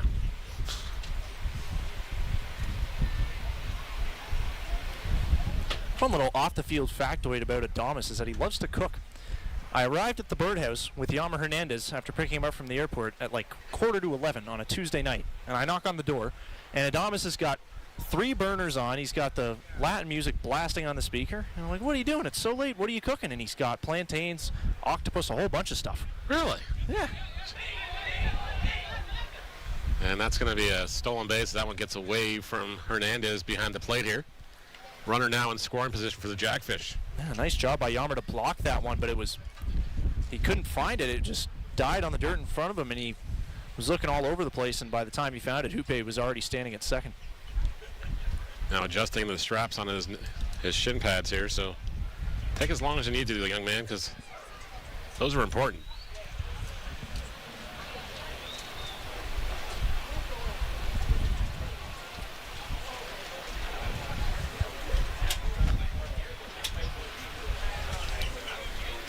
And apparently my Santa hat's already been claimed by somebody at home. Oh, has it now? Yes. And I'm like, well, maybe I'll just put it on the wall behind me there. And Well, I can't imagine you're safe. Anytime there's a fun giveaway here at Burning Arbor, everyone's always going to be clamoring for the goodies they give you. I know the Salazzle train whistle has now gone to three different children's rooms, so I give up on that one. Jenny's carefully hidden hers somewhere in the house.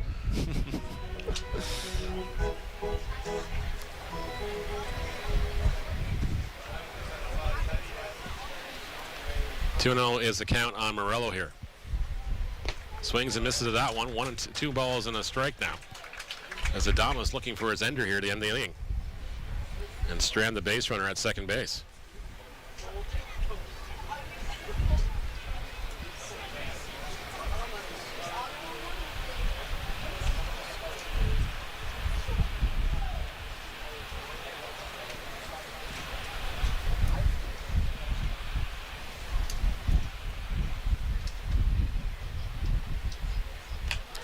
Morello fouls this one down the line. Conductor's got a beat on it. He's going to make the catch, and that's going to end the inning as the train rolls through the station here. And the Cardinals are transporting themselves off the base diamond. 1 runner left on base that half inning. We're all tied at 0. We're still got zeros across the board. The Cardinals will come up to bat in the home half of the 5th inning with a little work to do here. As Ukule's Lair going back out there once again. Here in a scoreless tie. And if you're the Cardinals, the name of the game moving forward has to be making Lair work. He threw 8 pitches last inning. He threw 12 the inning before that. He's had some quick ones here, working very, very efficiently so far. And I would say they've looked more competitive against him today than they have either of the previous 2 times they faced him. But he has gotten 2 of those ground ball double plays. The timely hits haven't been there, and he's been able to not only get out of the innings unscathed, but without having to do much work either. No, exactly. We've had base runners in every inning. It's just unfortunately, once we got base runners, we've had the double plays. And where we've been victims of strikeouts. So if you're the Cardinals, you got to get a base runner across here and you just find a way to get somebody to third base because nobody's touched the base yet. Had a runner to second base way back in the 1st inning, and that was it. But since then, Lair's been able to shut people off, give up the hit here and there, but other than that, he's been getting ground balls and getting outs. So second time through the order now, and almost Rempel will lead things off. Salazo and Hernandez due up in the inning here in the 5th inning as Emily's got everybody dancing around here.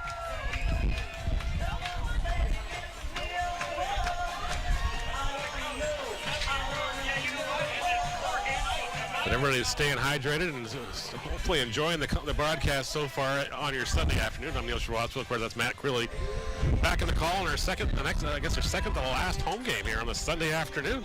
Can't believe it. Well, of course, the season gone? I know.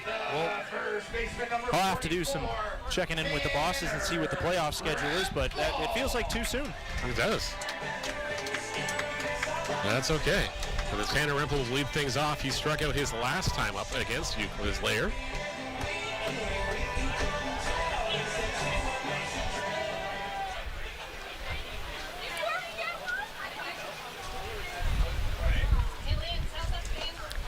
So Rempel takes the strike on the inner half there to pull the hands back there. Between the fastball, changeup, and breaking ball there from Lair, the movement profiles are so diverse. He mixes locations so well. Sky high in the infield here. Lair giving chase, as is Barrett. And it's going to be Barrett who makes the catch. Lair has to duck out of the way. Rempel retired on the F3 to start the 5th inning. And that at-bat was the perfect example. He froze Rempel with a pitch running inside for strike 1 and then goes away and gets a lazy pop-up. Just constantly keeping him guessing. I'm going to bring up the conductor who's got one of the 3 hits in the contest, or one of the 3 hits in the contest for the Panthers here. Sorry, Cardinals, sorry. Got the Panthers score sheet up on behind me here too. That's quite forgivable. The out-of-town scoreboard is top of mind at times like this. We've got a little scoreboard watching going on in July. As Lazo fouls this one away here. Up and past McLovin. Now you guys turned him around slightly. He's usually facing more this way. Wait. Did you call him McLovin? Yes. That is fantastic. That's what we've been calling for 3 years since you guys got him. How have I never heard you say that? I don't usually ring it up too much. But yeah, I was calling my team. It's a landmark now. As Palazzo hits this one off the fence here, and that's going to be extra bases for the conductor. Choo-choo all the way to second base here.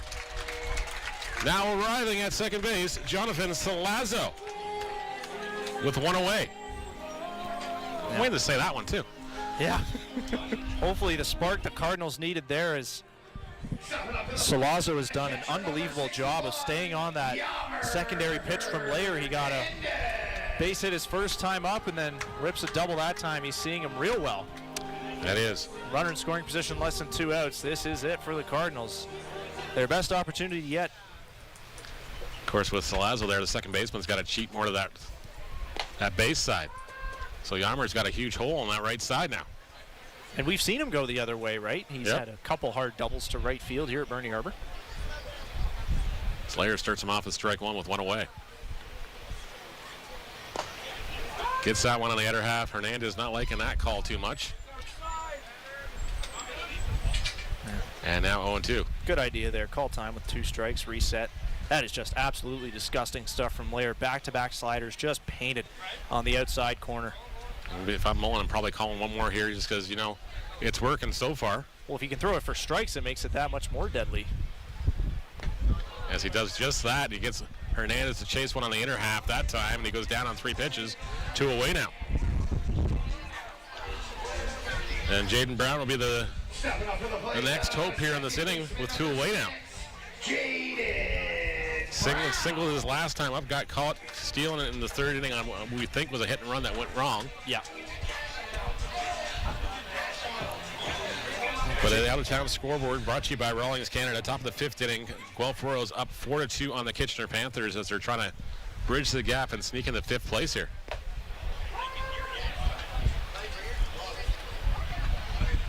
Lair left a breaking ball a little too high in the zone to Jaden Brown his first time up, and he took it to left center for a hard base hit. See what his plan is this time around. Brown gets this one in the air down the first base side, and Barrett's going to give it chase, but it's going to go off the top of the dugout and out of play. That nearly hit the top of the camera. Yeah, almost hit the top of the camera and almost hit the top of the baby carriages down the line here too. Well, not carriages, I guess strollers. Yeah. Have to make sure there's no kids in the ball in there. I don't think there is. I think they're just underneath in the shade somewhere. Running around where it's shady under the bleachers. As Brown goes down swinging, and that will end the inning here in the 5th inning. Blair does the job. The Cardinals strand the conductor at second base. And it's got nothing to score for as we head to the top of the 6th inning in a 0-0 tie here on Cable 14. We'll take one here, and then you got the yellow tires right here. Now, we got this. I know you guys are super excited. You're going to race and roll that tire all the way down to your Jesus race. Then you're going to turn back. I am the finish line. Sound good? You ready to rock and roll? Here we go, guys. On your mark. Get set. Go! Come on, make some noise for my pals down here.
So, gotta be careful. We don't want to sing along to want to build a snowman here. Yeah.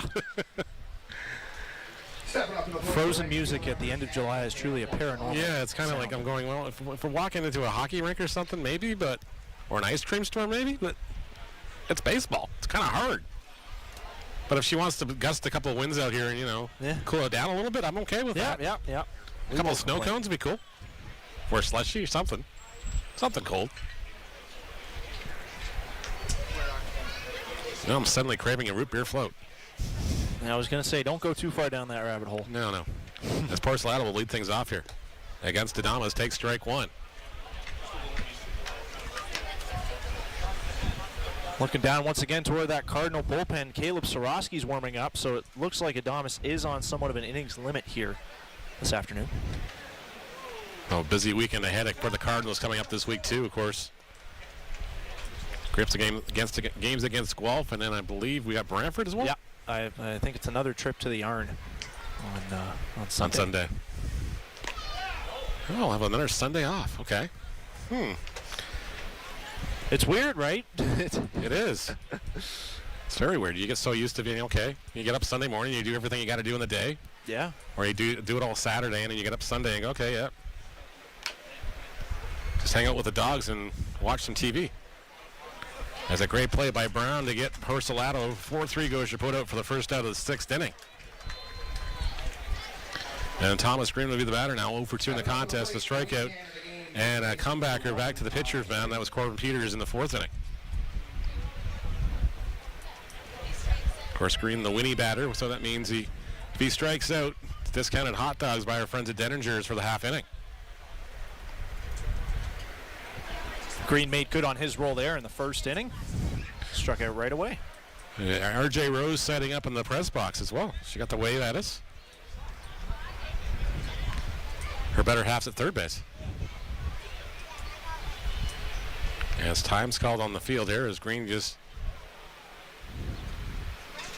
Not sure what was going on there. The conversation between Walters and Green, though.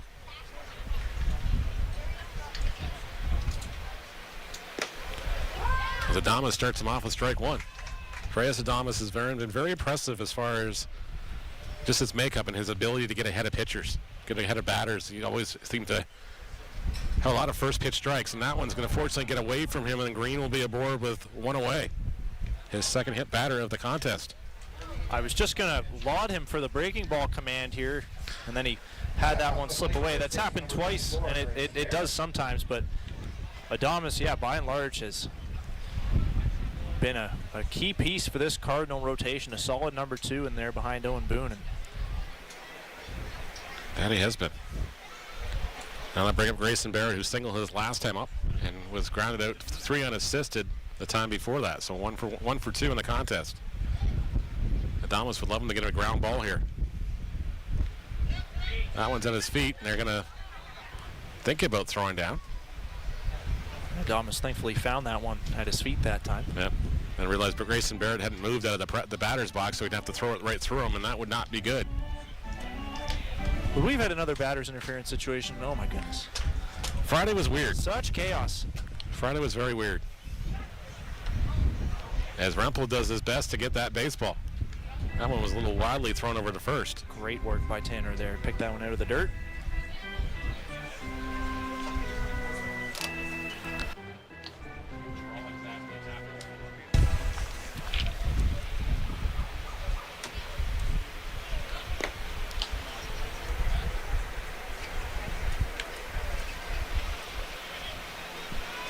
Count now 2-0 on Barrett.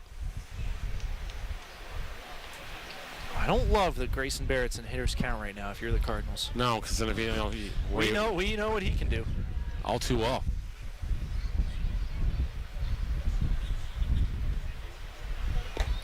That one's in there for a called strike. He watched that one in there. Okay. Didn't think he was going to get the call there, but the umpire gave it to him, and okay. Now he knows what he's working with. Well, I applaud his patience.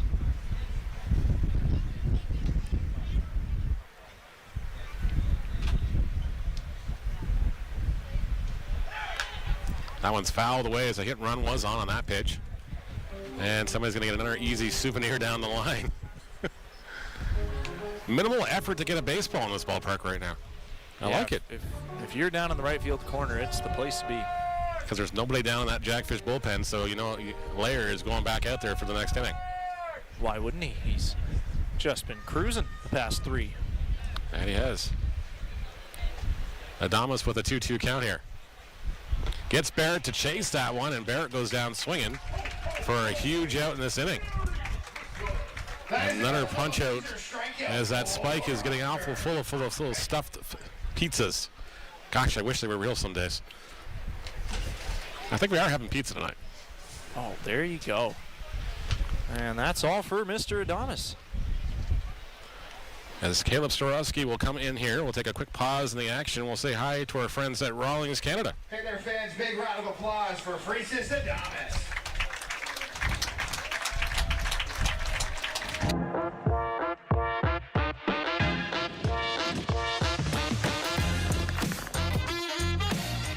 My first professional glove, that's the one I remember the most. When I was coming up, even though it wasn't that long ago, having your name on a glove was a big deal. Now on the mound for your Cardinals, number 4, Caleb Starowski.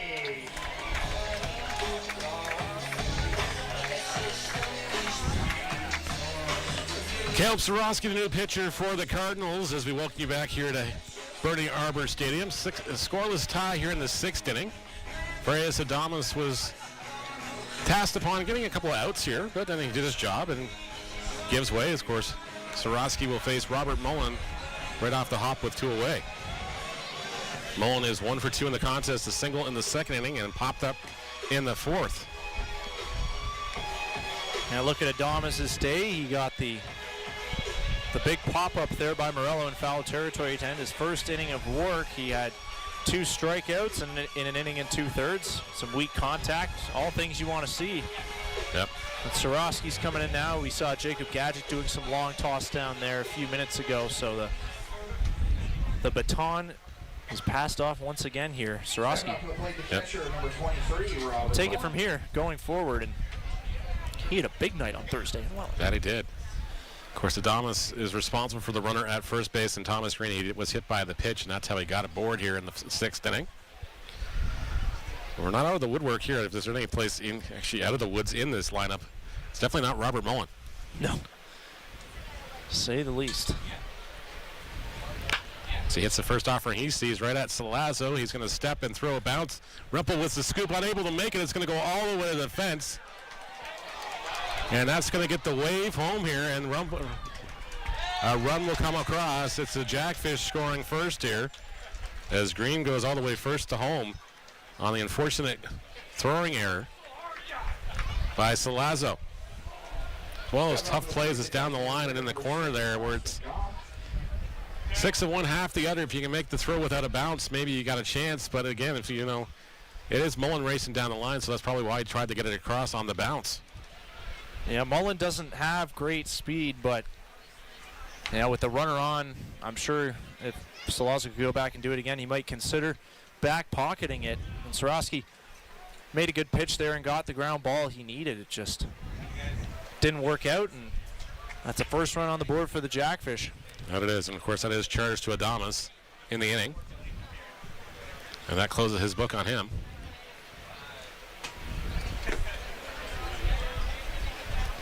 That first pitch misses to Gom for ball 1 from Starowski. Gadget can now assume position on the mound, so we can assume he might be next. Well, they've done a good job of just kind of limiting these guys to 1 inning here and there as far as this stuff goes. You don't have to overextend too many guys. As that one's in there for a called strike on Gom, evens the count at 1-1. Jackfish now leading this 1-1-0. As top of the 6th inning in Kitchener at Jack Couch Park, the Guelph Royals now up 6-3. So they're trying to knock on the door here for 5th place.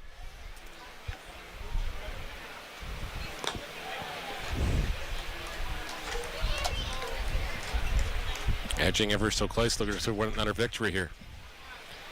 I believe that will be their 4th in a row.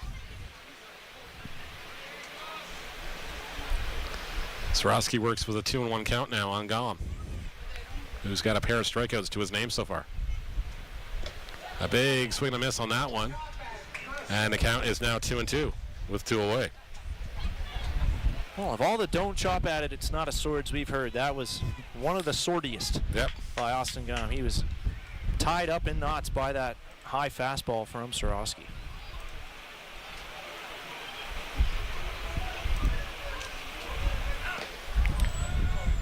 Of course, Brantford and London getting underway at Labatt Park in about 20 minutes' time.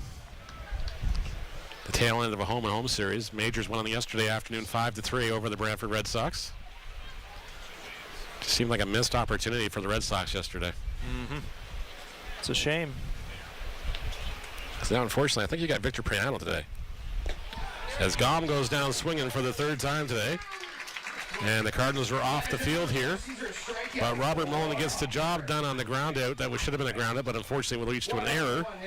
And now we're off to the home half of the 6th inning with the Cardinals with a little work to do here. They got to score at least 1 to tie and 2 to take the lead here. But the task is not easy with Euclid Lair doing what he's been doing so well so far through 5.5 innings so far in this one.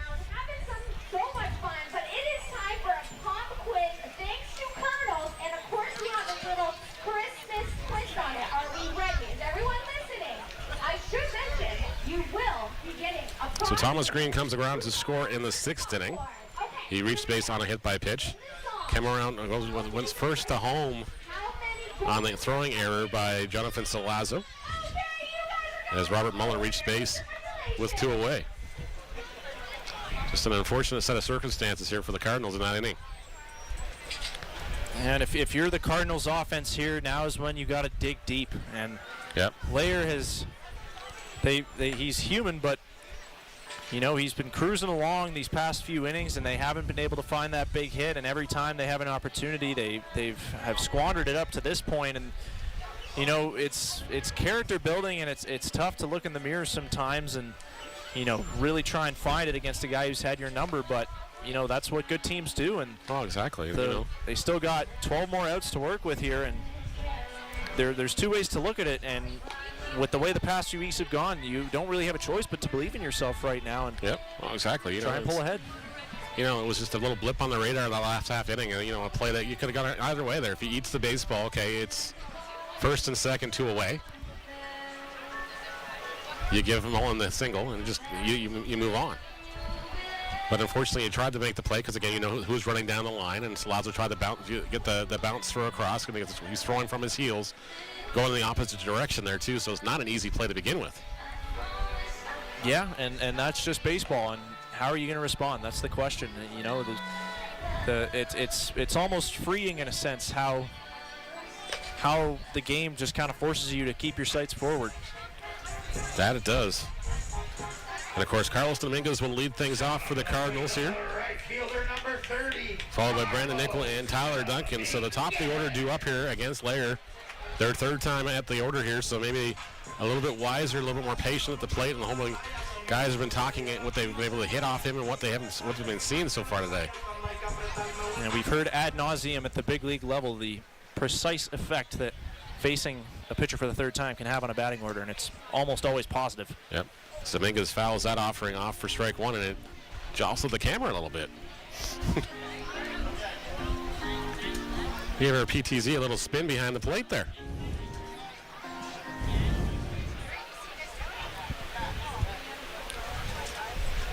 Dominguez fouls this one off, and quickly the count is 0-2 on Lair. Or from Lair, anyways.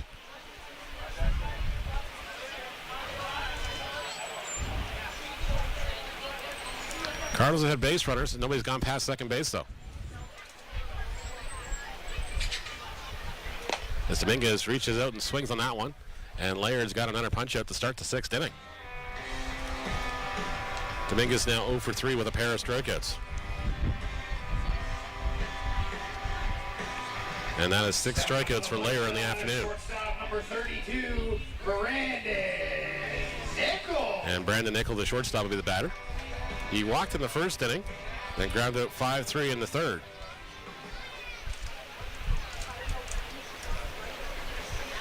Tyler Duncan on deck here as Nickel takes strike 1 inside.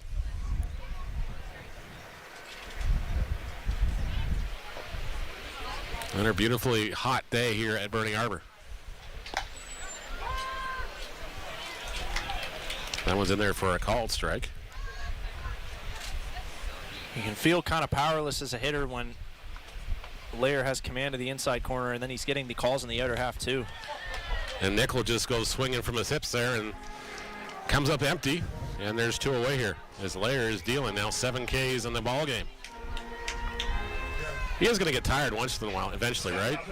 Well, if he's throwing this few pitches, Neil, I don't know if he will. And I get that he threw 2 innings out of the bullpen 3 days ago, but you know the fact of the matter is they haven't made him reach back that much. No, they haven't. They've just been able to. He's been able to pretty much dictate what he wants to throw, when he wants to throw it against these batters so far. And as long as that continues, I doubt we'll see much change. As Duncan takes strike 1 there. Thought about jumping on that offering, then laid off. It's still a called strike, says Chris Walters.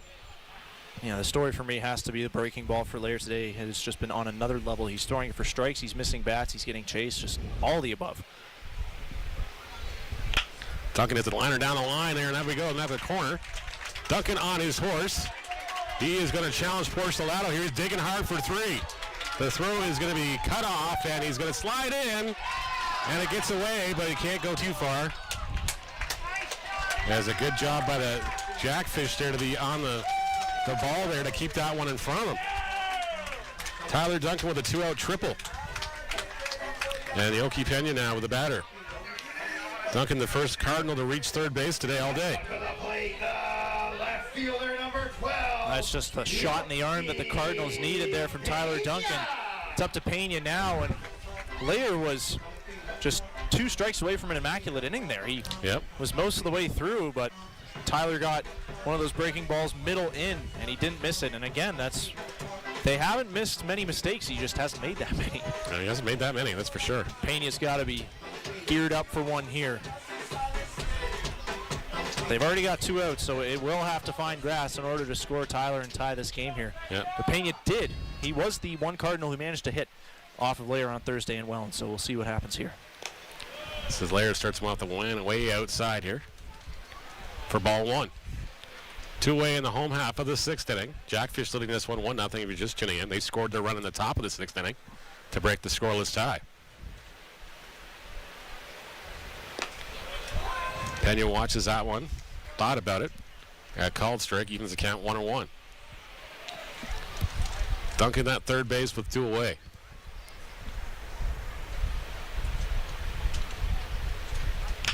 Chops this one out to second baseman. Weiser will be there. He'll flip to first, and that's going to end the inning. Cardinals strand a runner at third, and that's all they get to show for it in the 6th inning. We're off to the top of the 7th inning. It's the Jackfish 1, your Hamilton Cardinals nothing here on Cable 14. We have a very special game. It's called Santa's Gift Race. I am here with Jackson and Isaac. It is Jackson's 11th birthday, so please give him a big warm welcome. Happy birthday, Jackson. We're so excited to have you. Now, Santa's helpers, you have to go in the middle. The boys are going to run to you. Now, guys, we have to think of a game plan. Remember, this is a race. You've got to get all of the dodgeballs, put it in the little egg bag, and then your coaches are going to come and finish it off. How do we feel, boys? You got this? Okay. Spread out. Let's bring it over here, Isaac. Jackson, birthday blockers, my position. Here we go. Is everyone ready? On your mark. Get set. Let's get the kids going. Let's go, everybody. We're back here on Cable 14. Top of the 7th inning we go. Here is Mariah Carey echoing through the stands here. Christmas in July. I'm not used to hearing that song until usually November 1st, if not later. So Jackfish leading this one on Cable 14 1-0 as we head to the top of the 7th inning. Brendan Luther will lead things off. An odd throw down to first at the end of the inning on the warm-up pitches. I guess Sorosky just wanted to change things up. He marches to the beat of his own drum. Yeah. Hey, when you pitch like that, you're entitled to do whatever you want to do. Yeah, big strikeout to end that last inning there of Austin Gaume, and trying to keep the good times rolling for him against Welland this weekend. It's been nothing but good stuff for Caleb. Luther shows bunt there, but pulls it back, and the count is 1-1. Jackfish breaking the scoreless tie in the last half inning anyways.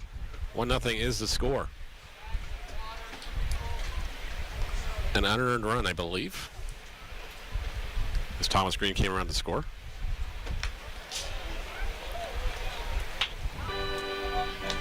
And Luther fouls that one off, and 1-2 is the count now. Luther is 0 for 2, a fielder's choice on a strikeout so far.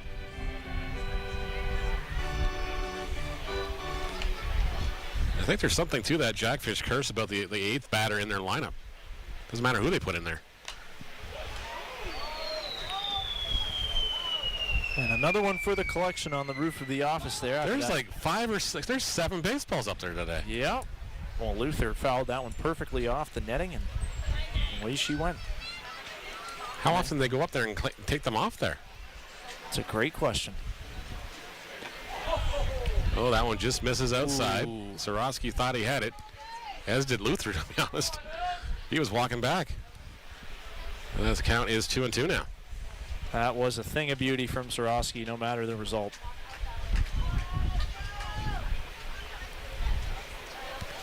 The 2-2 offering is fouled away again. That's in the end of the dugout. Thankfully, that fence is there, or somebody would have gotten that one off the kneecap.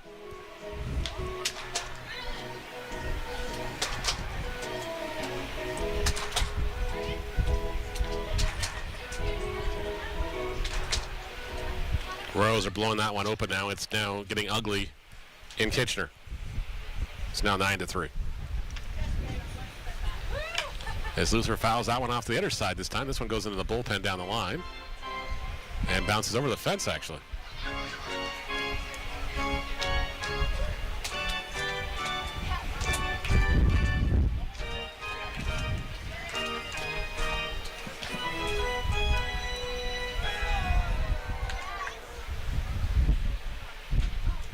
Two-two offering once again. Misses upstairs, runs the count to full on Luther. Gadrick is ready to go at a moment's notice here. Cardinals hitters could take a note from what Luther's doing right now. Pitch number 9 coming up with this plate appearance. That one's a called strike 3. Luther not sure about that one, but Sorosky gets the strikeout, one away here in the 7th. Josh Bain with the savagery behind us on the sound effects. It just gets better. And Luther's having a good laugh about it too, though. I don't know if he's laughing about the sound effect or laughing at the umpire's call. I'm not sure which one that was.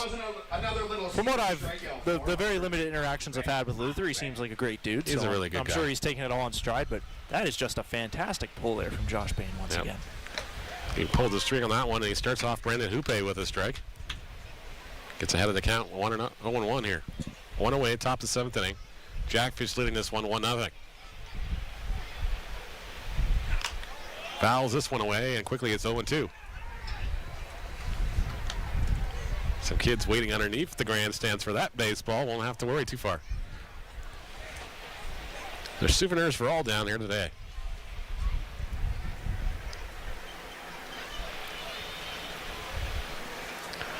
Here we got a Logan Taylor sighting down the line. Photographer, the younger photographer. Of course, Brandon Taylor from Pro-Am Images does a lot of the Jackfish shoots. Now his younger son's been taking over the family business. Yeah. Has some great shots. Got a lot of great shots last week of the All-Star game as well.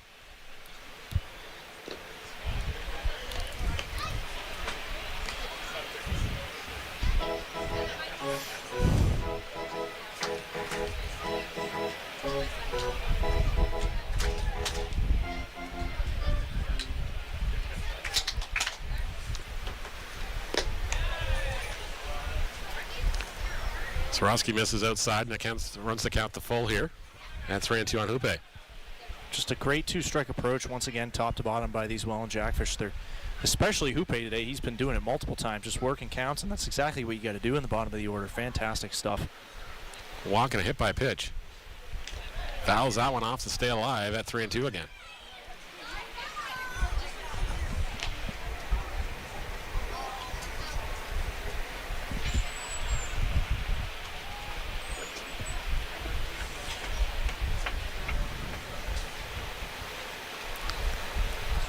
Sorosky gets a sign from Hernandez. His 3-2 offering.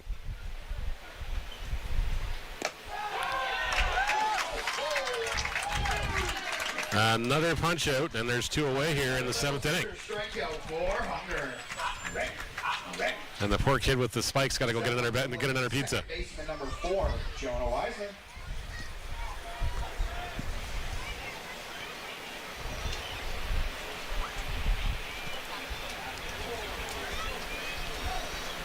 And Weisner, in many ways, is the prototypical modern leadoff hitter with both contact and plenty of power, too. That he does. Not to mention plenty of speed, too. And that one's fouled away. He's hitting .336. He's got 6 bombs, 14 extra base hits totals, 25 walks to 23 strikeouts. We know how much you got to love a good strikeout to walk ratio. He took that one off the, I'm going to say off the leg somewhere. And fouled it off himself. Just a little gingery, trying to adjust the off the shin pad there too, so just making sure everything's nice and tight again. We're stepping back into the box, and Hernandez adjusting his straps as well. We have to get Yammer some new pads. I know he needs a new elbow guard when he's up there too, or at least a Velcro touch-up or something. Yeah, that does happen a bunch, doesn't it? Yeah.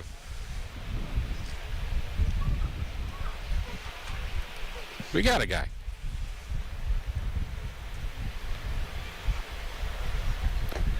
That one misses low for a ball, evens the count at 1-1.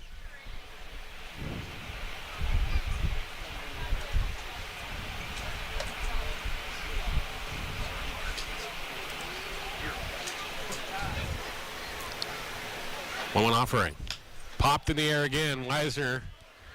This one is being flared out. It's not going to be Duncan that makes the catch. It's going to be Pena this time. So Weisner's happy he just didn't fly out the center field for the 4th time, but it does fly out once again. So he's making solid contact, just getting underneath the baseball. 3 up, 3 down. The Jackfish go here for the first time in the contest. So that's anything. That's a good sign as we head to the 7th inning stretch here at Bernie Arbor Stadium, with the Jackfish leading this one here 1-0 on Cable 14.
Hitter number 8, Josh Williams.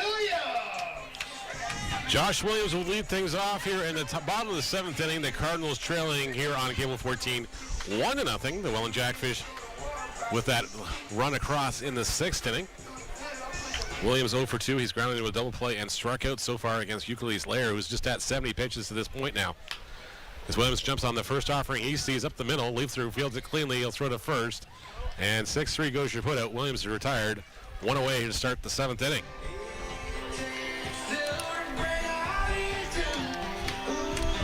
This looks like he had the timing down, just unfortunately couldn't get enough bat behind it to do anything with the barrel. Well, Lair did a good job to locate that pitch well away from where Williams' sweet spot would have been, making him reach for it. Just a little cue shot there. And another ground ball out. Tanner Rempel now the batter, 0 for 2 in the contest. Strikeout and a pop-up to first base in the 5th inning. Takes strike 1 in the inner half from Lair. But a masterclass from Euclides Lair so far in this contest.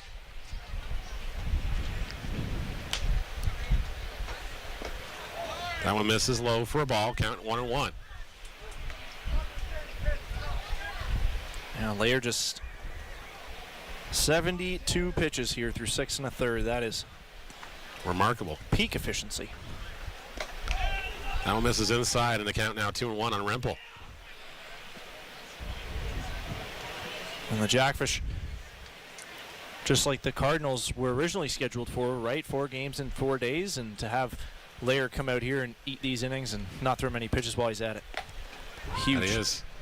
That one's in there for a strike, and the count is 2-2 on Rempel with one away.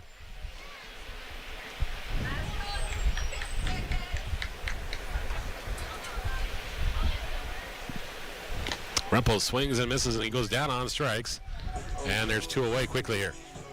Slayer is dealing yet again here in the 7th inning. And that'll bring up Jonathan Salazzo now, who's 2 for 2 in the contest. A single and a double so far. Just unfortunately, nobody else has been able to hit behind him here to get him home. Yeah, it's really just Duncan and Salazzo that have seen Lair well so far, and Jonathan's been doing a great job. Again, staying on that pitch down, staying on the pitch away. He's seems to be ready for what Lair's giving him here. Well, we're getting to that time of that ball game where there's a guy down in the bullpen getting loose for the Jackfish, and usually when he comes in, it's lights out. So 95 mile an hour usually. Uh-huh. A lot of oomph behind it. It's going to be quite the adjustment here from what Lair's been throwing. I'm not sure if oomph is in the dictionary, but if it was, you'd see Davey Mendez's picture next to it. Probably holding his bobblehead. As Salazzo punches another one up the middle, he's 3 for 3 in the day.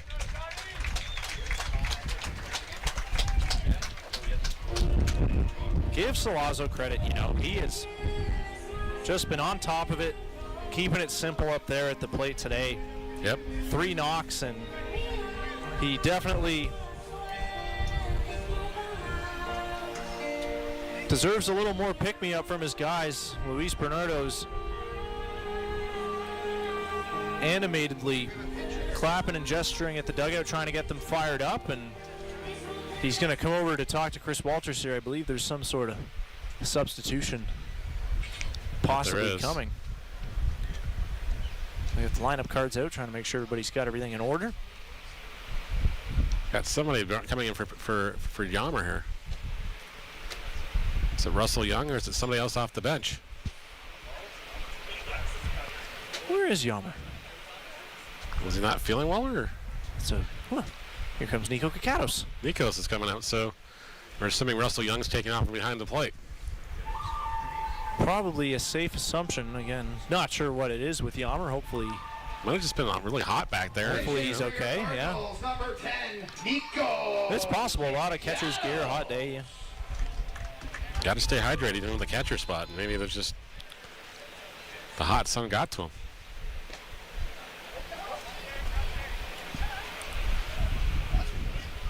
We've talked on this broadcast about Kakatos' contact acumen. Well, he struck out 3 times in Welland on Thursday. That was definitely a first. Looking for a better fate here today. Takes that one in the first strike to count to 1-1 now with 2 away. Salazzo leads off first.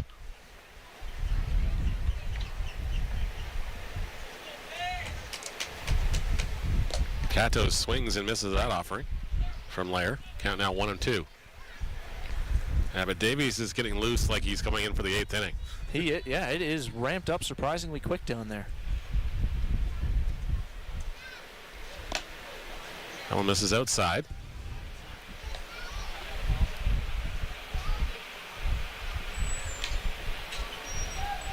Count 2-2 with 2 away.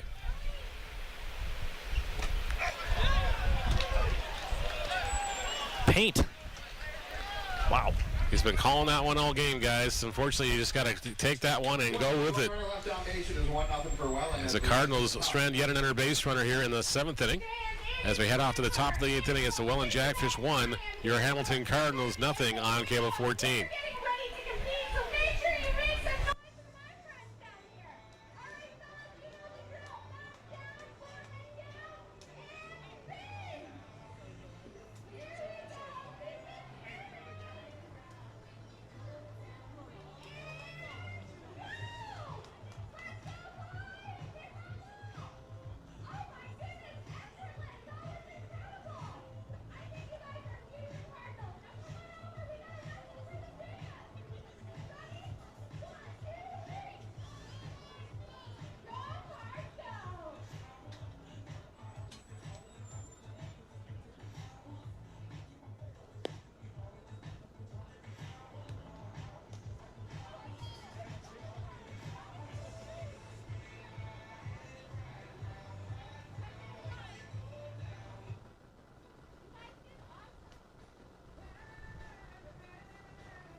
Top of the 8th inning we go here. Defensive changes for your Cardinals. Russell Young takes over behind the plate. Jacob Gadget on the hill now as the Cardinals trail the Welland Jackfish 1-0 here on Cable 14 on a very hot and toasty Sunday afternoon in Christmas in July here. Neil Shawaspa, Matt Crilly on the call. Thank you so much for tuning in wherever you are. Hope you're staying cool and there's lots of shade and lots of beverages going your way. I think we're on water bottle number 3 or 4 if you're lost count. Yeah, something like that. Something like that. As Gio Morello will start off the 8th inning for the Jackfish. David Mendez has stopped his warm-up, so I guess he's just going at the pace of Lair right now. Or he's ready to go. To be determined. Until then, we got Jacob Gadget coming in for the Hamilton Cardinals. If he pitches 1 inning here, he will officially be qualified for the playoff roster. Enough innings and appearances and all that stuff. Yep. Of course, that's the other thing a lot of teams are doing right now is just qualifying guys for postseason. Gets to that point of the year, it's like, oh yeah, we got to get these guys enough at bats, going to get enough innings pitched, enough appearances. Pitchers need 5 appearances and 10 innings pitched. Batters, it's a little easier. It's only 24 plate appearances. Yep. Just to prevent people from parachuting in at the end of the season and, oh yeah, this guy's he's been on our roster all year, but he doesn't play. None of that.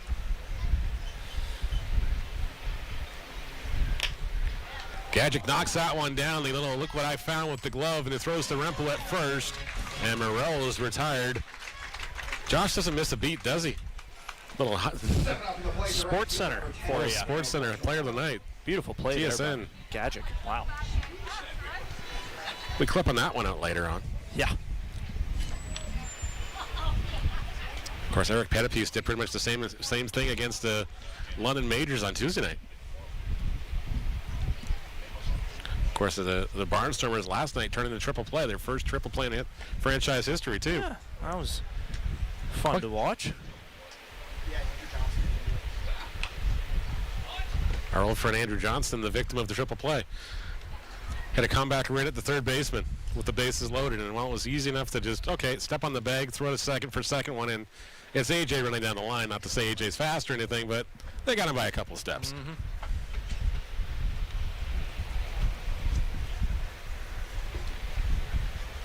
Corsalado takes ball 2 here.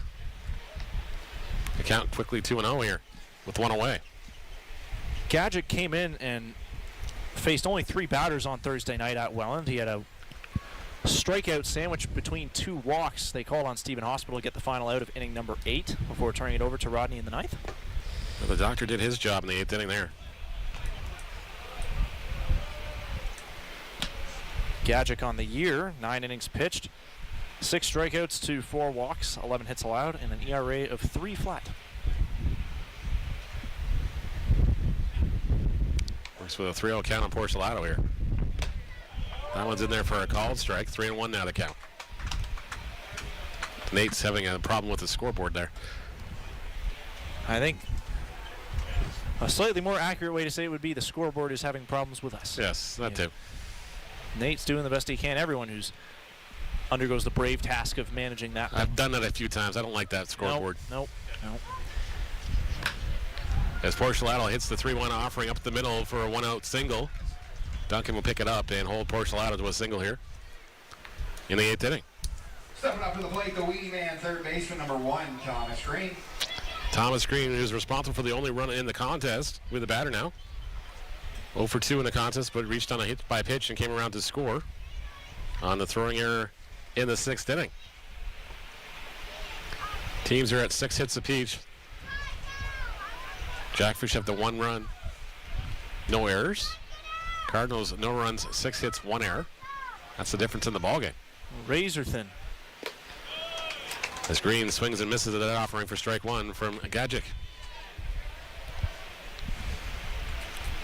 Stephen Hospital is getting loose down there if necessary.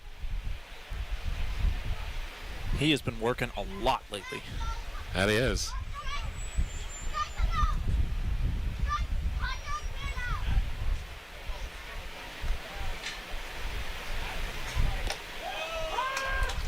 Well, there was a time not so long ago with this Cardinals team we weren't sure who was going to get us from 7 and 8 and 9. But quickly, guys have stepped forward and, assumed the roles. Yeah, now they're in a much better spot of the question being making sure all the guys are well rested enough. Yep. Got a plethora of options down there. The guy on the mound being one of them right now, Gajic. Runner goes, and they got picked off. They're going to throw to second, and he's nobody covering second. He'll in reach. time. Yes. It looks like I think it went actually off the back of the runner out there. Poor Salado slides into the baseball. Yeah, that one hurt a little bit. You can tell him kind of ways he's adjusting back there and dusts himself off. That's a well-earned second base.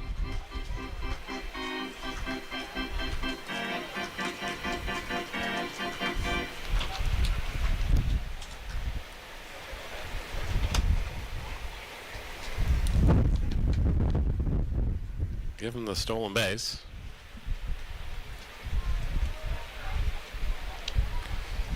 And Green has an 0-2 count against him here with one away.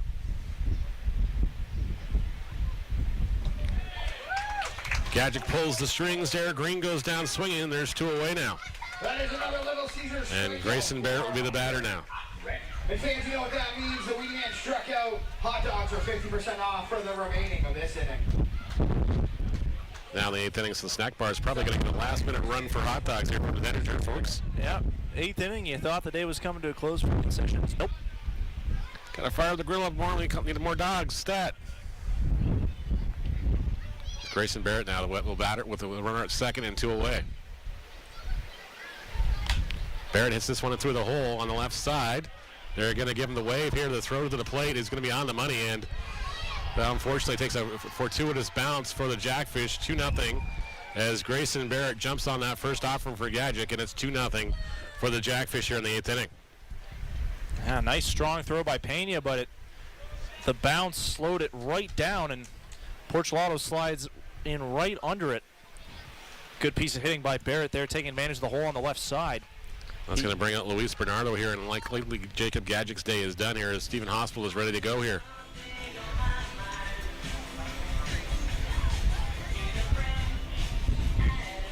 Probably want to bring in the righty to face Mullen here as... Hey there, fans. Big round of applause. Sometimes you got to play those odds here. Yeah, as Barrett wins the battle. Power lefty hitter versus power lefty pitcher, and first pitch was all he needed. Yeah, it was. Here comes Stephen Hospital, who, as we've said, he's been throwing a lot of innings lately. He ate 2 innings in the All-Star game, for crying out loud, and then he came in the 10th inning on very short notice during that, whatever the heck you call that carnival was against Barrie, and then... That was a valiant effort on Friday night, but unfortunately just now on the mound for your a lot of weird things happened in that ballgame. 71, Stephen Hospital.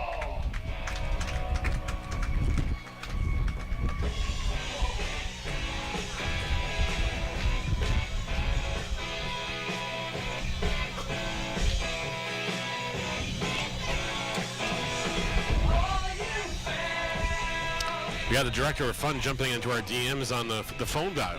Yes.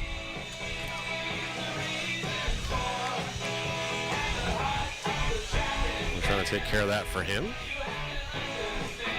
But yes, now Hospital called upon here to try to get the last out here at the inning. Yeah, Hospital had a rocky 10th inning on Friday against Barrie.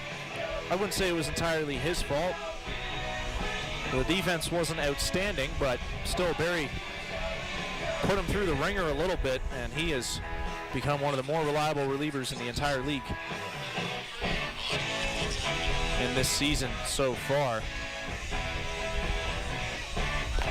And I know we've said it many a time on this broadcast, but Money City Maniacs is just a perfect walk-up song here.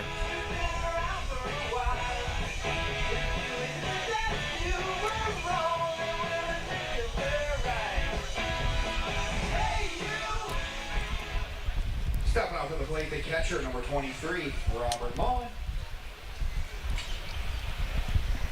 Robert Mullen now the batter. 1 for 3 in the contest, reached on an error, singled, and popped up the catcher in the 4th inning.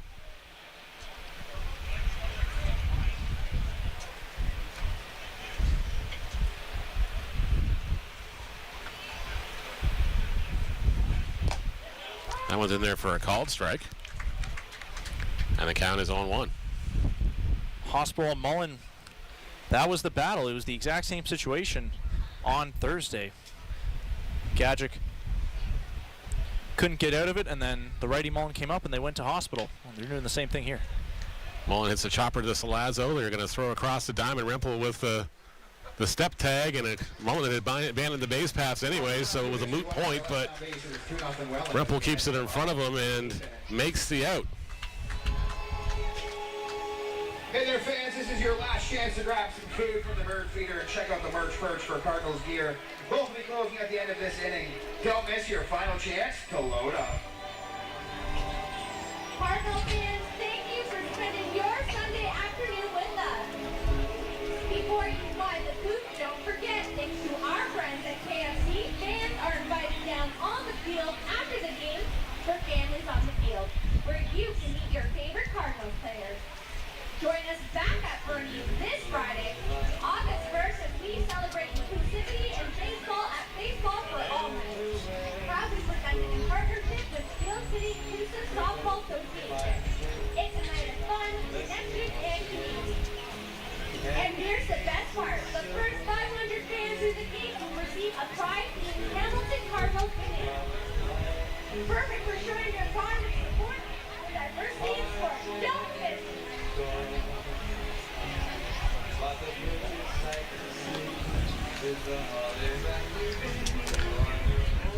As we go to the home half of the 8th inning here, and our favorite friend here, Mr. Davey Mendez, on the hill now to take over for Euclid Lair, who was absolutely brilliant this afternoon. Just absolutely brilliant. That he was. There's no other way to slice it, really. 7 shutout innings, 9 Ks, 2 walks, 6 hits, 0 earned runs. He induced 2 ground ball double plays, just 83 pitches for him, and I'm sure if he was fully, completely rested, we might have seen one more inning, but the Jackfish are going to try to lay the hammer down here on the Cardinals with 6 more outs to go between now and a potential CHEH QEW Cup victory. Jackfish looking to clinch the season series here, 4-2. That's a huge thing, of course, even if it goes to postseason play, and should the Cardinals, by some miracle, wrap up the season tied with the Jackfish, the Jackfish would actually take the home field advantage and the spot in the tiebreaker formulas, because the head-to-head series is the first tiebreaker. Exactly. Then it goes to runs for and against and tied teams and everything else, and then it just gets ugly after that. And, of course, if that fails, worst case scenario is a coin flip, and you don't want to have to ever go to that. No, you do not. We came close a couple years ago. Last year was a real logjam, too. It took until the very last day of the season to decide everything between 2 and 5 or something like that. Yeah, it was you know, because a lot of things could have happened there, too.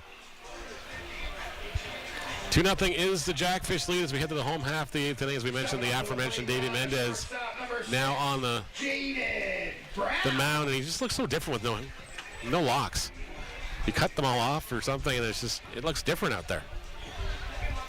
Yeah, Davey on the season hasn't been superhuman, but still, of course, he's got the 3 saves, 12 appearances so far, 19 Ks, 5 walks in 14 innings, and a 3.21 ERA. He starts off with ball 1 here in the 8th inning. Jackfish getting runs in the 6th and 1 in the top of the 8th inning here for their 2-0 lead.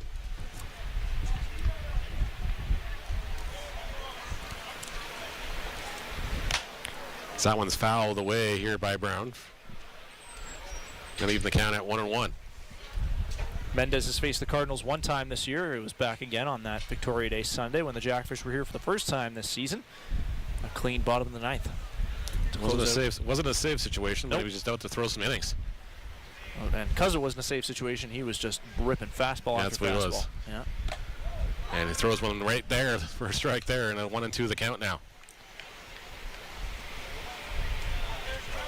Well, now you've seen it, Brown, so now you got to hit it.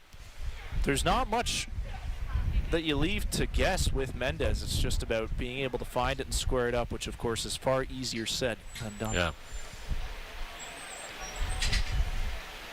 Brown swings and misses through that one. He'll go down swinging, and there's one away. Carlos Dominguez now the batter.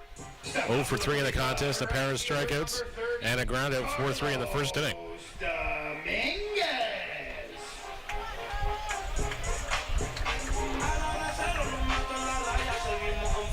be the first time these two have faced off against each other here in the IBL.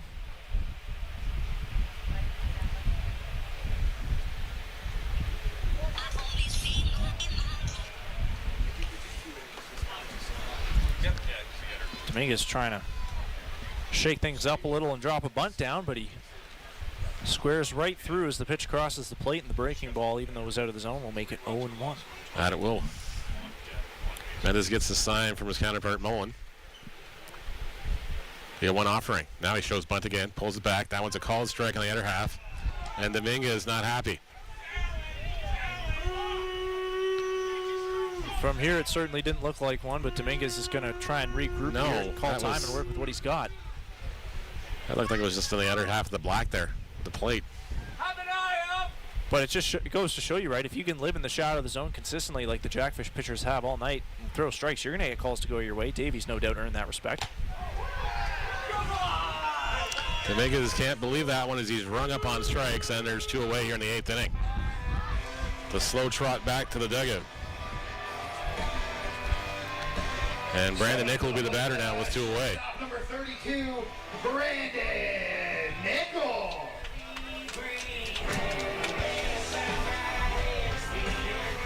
Nickel walked in the 1st inning, grounded out 5-3 in the 3rd, and struck out swinging in the 6th.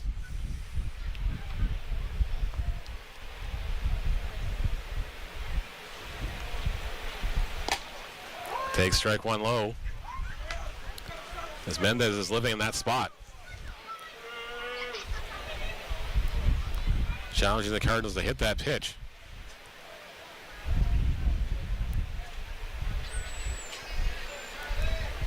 A 1 offering. Nichols skies this one high in the air. Weiser's got a beat on it. He'll make the catch, and the Cardinals go 3 up, 3 down here in the 8th inning. Mendez walks off the field, gets a little fist pump from his catcher, and we head to the top of the 9th inning. 2-0 for the Jackfish here on Cable 14.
Top of the 9th inning we go here on Cable 14. Neil Shawaspa, Matt Creeley on the call.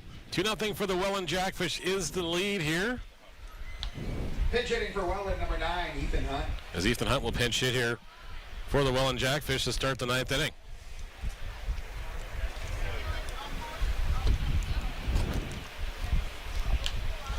The Cardinals are going to leave Stephen Hospital out there. Of course, their backs are against the wall, and it's been very slim pickings offensively, but you still got to throw your best guys, especially with the score still close. Chris Boato getting loose down in the bullpen, but might be more of a situational thing here. Yeah. That one misses inside, and the count is 2-0. As the Cardinals fans letting the plate umpire hear it for their guy.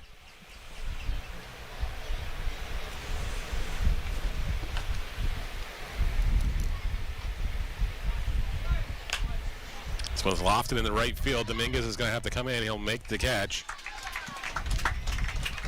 And Ethan Hunt is retired for the first out of the ninth inning. After 9 goes your putout. The plate to shortstop number 20, Brandon Luther. And Brandon Luther will be the batter, 0 for 3 in the contest, a pair of strikeouts and a fielder's choice. As he warms up down in that bullpen, I got to shout out Bowato for what he did on Friday night. Of course, the rain out yesterday means it matters a little less now, but he gobbled up those 3 innings like it was nothing. Also, it does help him qualify for the postseason, too, so it does help a little bit. Saved the bullpen some work on a busy weekend. That it did. As Hospital misses to Luther, count is 1-0.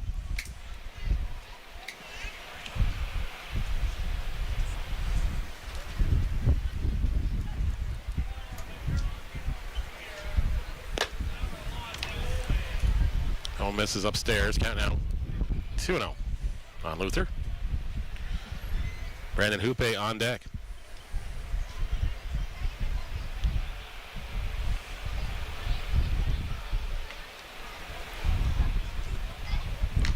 That one's fouled away. And 2-1 is the count.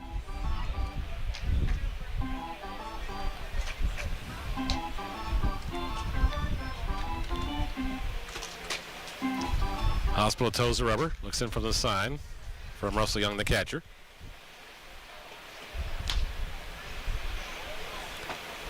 Two and offering misses outside for a ball. 3-1 now the count.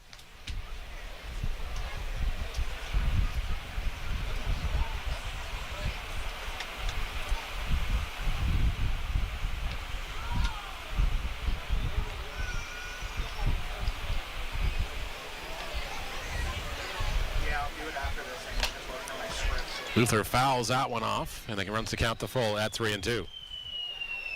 One away here in the top of the ninth inning. Jackfish leading this one 2-0. Scoring single runs in the 6th inning and one in the 8th for the 2-0 lead. Cardinals only had the one base runner reach third base all contest. That was a triple by Tyler Duncan.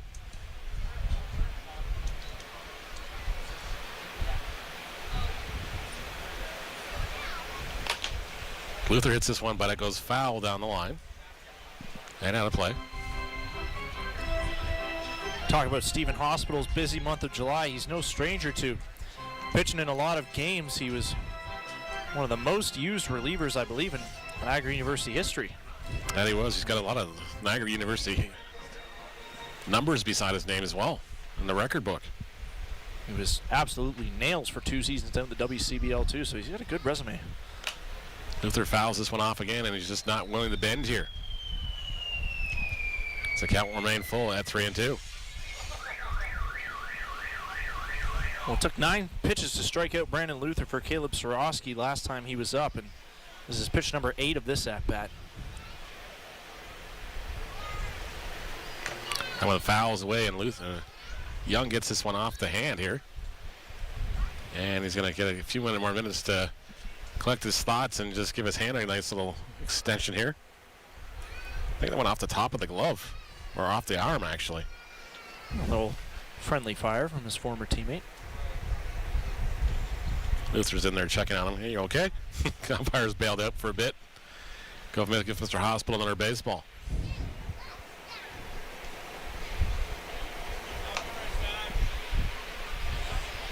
Of course, Mississauga native now back home here. Enjoying the home cooking. Sure that makes his parents really happy because they don't have to skip time zones. Watch him play as he fouls off another one. He is a tough out. You think? Just a little. He definitely gets his money worth every time he goes up to the plate. I tell you what, him and Hoope again at the bottom of this order have been difference makers for the Jackfish in a game where runs have been so hard to come by.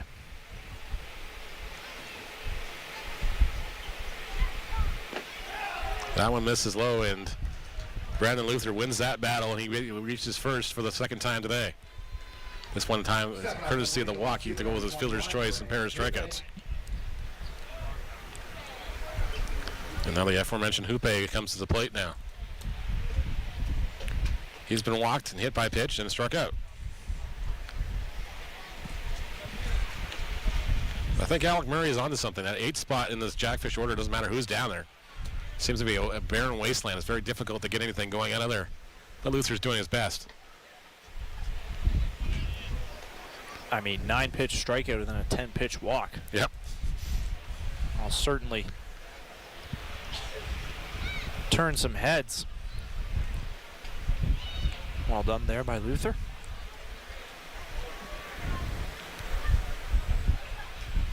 He's got the oven mitt on now. Yep. This one's popped in the air. Rempel gives chase. He's got a look on it, and it's going to go out of play here. He was sizing up that fence at just a few feet beyond it. He was ready to reach right over if he had to. Look at the size of the lens RJ's got down on that camera down there. It's bigger than her. Thing is huge.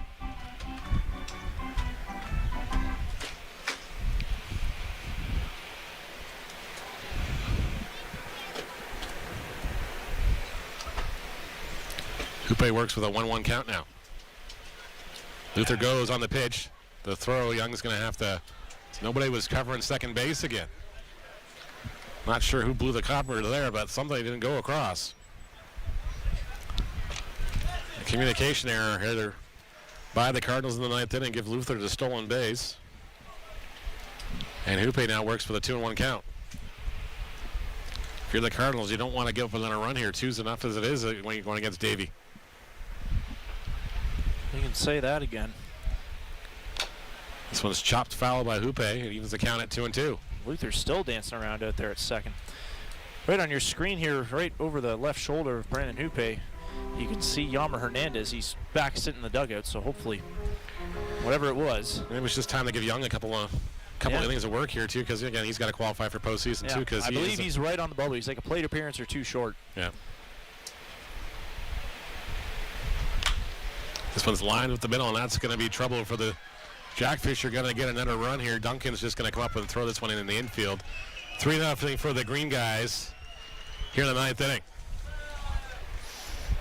And the Bronx cheer of a boo goes across. Another great job by Brandon Hoope here in the 9th inning to get another run across. Stepping up to the plate, the second baseman, number 4, Jonah White. RBI single for the 9-hitter. And just a great battle done by his teammate up the batter before him. And Stephen Hospital days looks like it's done here as Luis Bernardo is coming out to the bullpen, signaling to the pen for somebody to come out. Yeah, and you don't want Hospital to get too tired here. Again, you know, you still got a couple weeks of busy schedule left, and you got to make sure he's all charged up and ready to go for that. As Chris Boato, the innings eater, is going to come back after 3 wonderful innings on Friday night. He had lots of weak contact, very few pitches, getting a lot of first pitch swings, and the Barrie Baycats were down in short order. Did a great job to bridge the gap. That they did. There the latter half of that ball game. I'm sure when he exited the game, he was not remotely aware what was about to happen in the bottom of the 9th. The Cardinals, again, they were down 5-0 going into the 8th, and they were down 5-1 going into the 9th. They tied it at 5, and Barrie finally pulled ahead for good in the 10th inning. That they do. Of course, we're looking at the out-of-town scoreboard once again. Bottom of the 7th inning in Kitchener. It's Guelph Royals 13-7 over the Kitchener Panthers. Panthers staging, got to cross 4 runs in the 7th inning to get to rough up Claudio Custodio a little bit in relief here. Well, maybe get him while he's still rusty. Just got him off the plane yesterday, so yeah, he probably was just getting reacclimated. And of course, pitching at Jack Couch is never an easy thing, anyways. I don't care who you are, Boone included. Yeah, I was about to say. The Boone's team still thrive there for some reason. Yeah, it is weird. The only guy I know that wants to pitch there.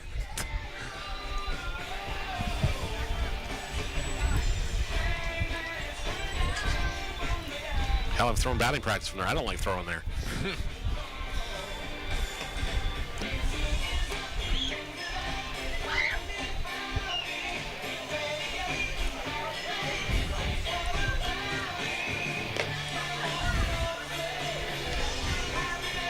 That's about the most sane contest we could ever had at Jack Couch, 13-7. Yeah. Par for the course. Well, we've seen some really weird, wild ones too. So it's, yeah, it's very rare you see like a game under 5 in that ballpark. Uh-huh. Did see it in a couple of junior elimination tournaments, though.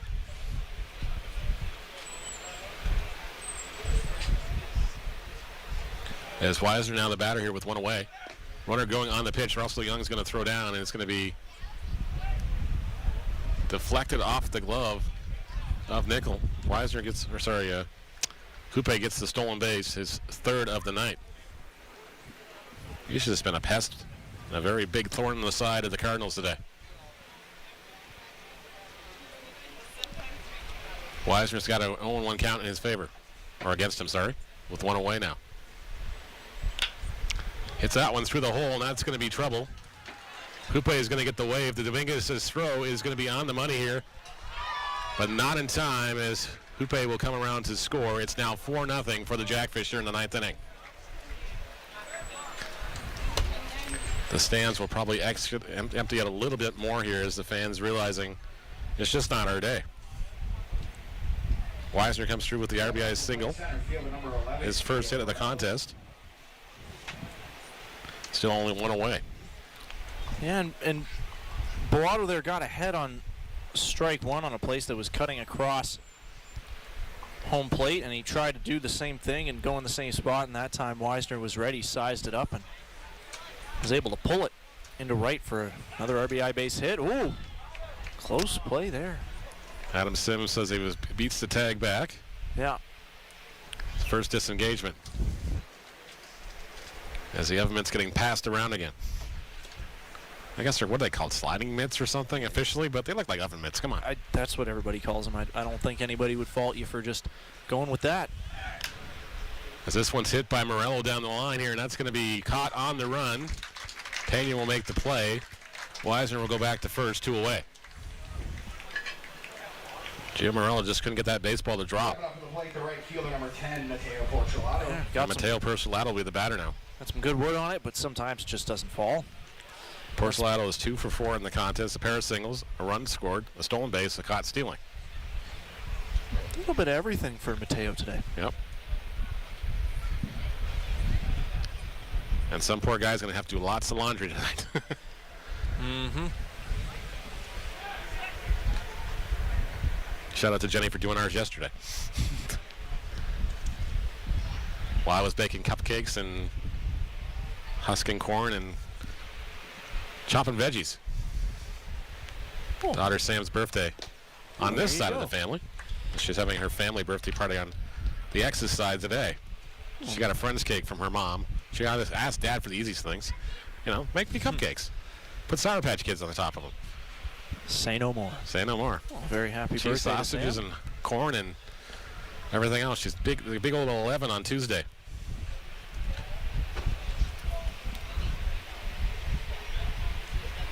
I'm not sure they'd be easily transportable on your car ride back to Guelph in these conditions, but if you can find a way, do send her a freezy for me. Nice little payback for the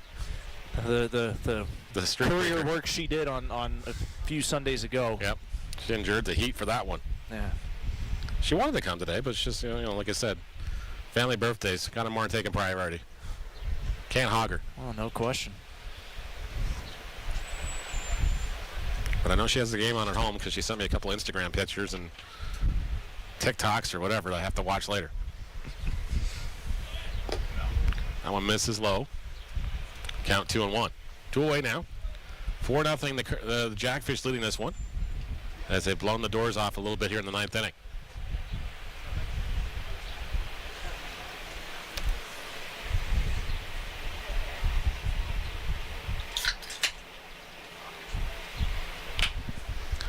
Chop to Brown at second base. He's up with it. He'll throw to first, and Porcelato is retired. That'll end the inning.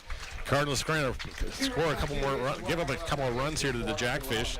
It's now Welland 4. Cardinals nothing as they have the home half of the ninth inning. We come back on the break here on Cable 14.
Connor Duncan will lead things off in the bottom of the ninth inning against David Mendez, who's Welland Jackfish lead this one 4-0 on Cable 14. Neil Sherwaswa, Matt Crilly on the call with you this afternoon. Thank you so much for tuning in. Hope you're staying hydrated and staying a lot cooler than we are up here in the press box. It's been stifling here on Christmas in July, kind of a misnomer. They lied to us. There's no snow. This is not what I thought was going to happen. No. Duncan with a triple and a single so far in the contest. As Mendez starts him off with ball one outside. But then, Neil, I think of the first couple Sundays that we were up here this season, it took so long for summer to get going, and I'm like, yeah, maybe, you know what, maybe we can take this for a little bit. Yeah. Before you blink, it'll be over. Yeah. That one misses inside on Duncan. The count 2-0 from Mendez. Mendez entered the ball game with a 2-0 lead, so it is a save situation for him. For those of you scoring at home, yes. Still qualifies for the save. They got a couple more runs since he took over in the ball game. Euclides Lair stays to get the win. As Duncan hits a liner down the line. Great scoop by Weiser. He'll throw the first in time. Duncan retired on the 4-3 for the first out of the ninth inning. Takeaways from this ball game, I don't think off the top of my head, it's just, you just got to get over the mystique and aura that is Euclides Lair if you're a Cardinals batter, because your chances are you're going to have to face him in the postseason. Yeah, and I think for the Cardinals, you got to hope, first of all, that it gets to that point. We'll see how the bracket shakes out and whatever, but no question about it, there needs to be a little bit better of a plan of attack, and I get it, man. He's really good. You can see it every time he takes the hill against them in general. He's been one of Welland's best pitchers this season, and they've greatly appreciated his efforts, I'm sure. And at a time like this where they've been losing a little more than they want to, him coming out there today again and doing what he did is just a huge game saver for them. Came out there and did the stopper roll pretty much. Said, you know what, they're not losing today. It's not on my watch. And you never want to have to be in a position where you got to guess along with the pitcher, but they got to try and think like him, I think, because there's a lot of moments I go back to in this game today where it just looked like the hitters just weren't ready for what he had, and he's got a lot of, he can command all quadrants, all pitches. He can come at you in a number of different ways, and preparation is just so important, especially against a guy like that. 1-1 offering for Mendez is swung on a miss by Pena, and now 1-2 here with one away. Josh Williams is on deck. I don't hate that from Yoki. Why not swing for the fences? 1 out, nobody on, 4-0. Yep. Bottom 9. He's going to throw you a fastball in the zone. Might as well take, if you can connect with it. Why not? He expanded on that one though, and now is down 1-2.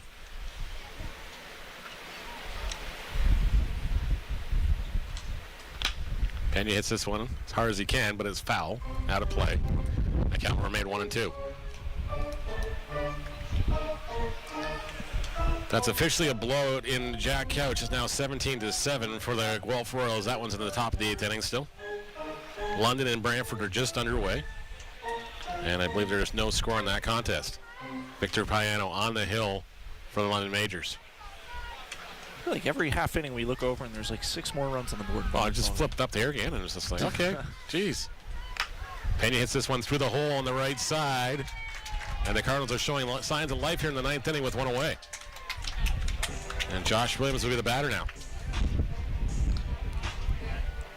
A 1-out single for the Eggman, and Williams will come to bat now with a run on and 1 away. Mendez left that slider up in the zone, and Pena knew what to do with that one. Yep. Fouled off the fastball the pitch before to just force him to throw something else. Yeah. Didn't miss it. And maybe that's how you beat Davey Mendez. Do what you can with the fastball and make him sit around and hit the off-speed pitch or hit the slider. I'm sure if there was an easy answer to that question, people would have done it by now, though. No. The only one that knows the answer to that is Josh Garten. He had a moonshot off him last year. Yeah.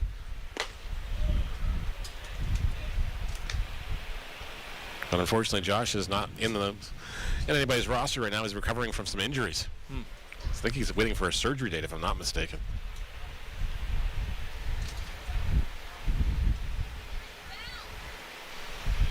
Williams works with a 1-0 count in his favor.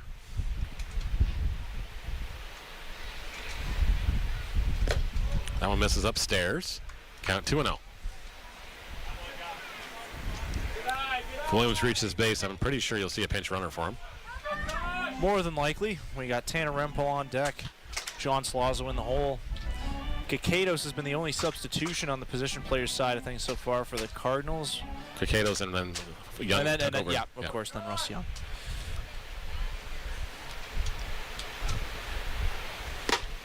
Williams holds back on that one.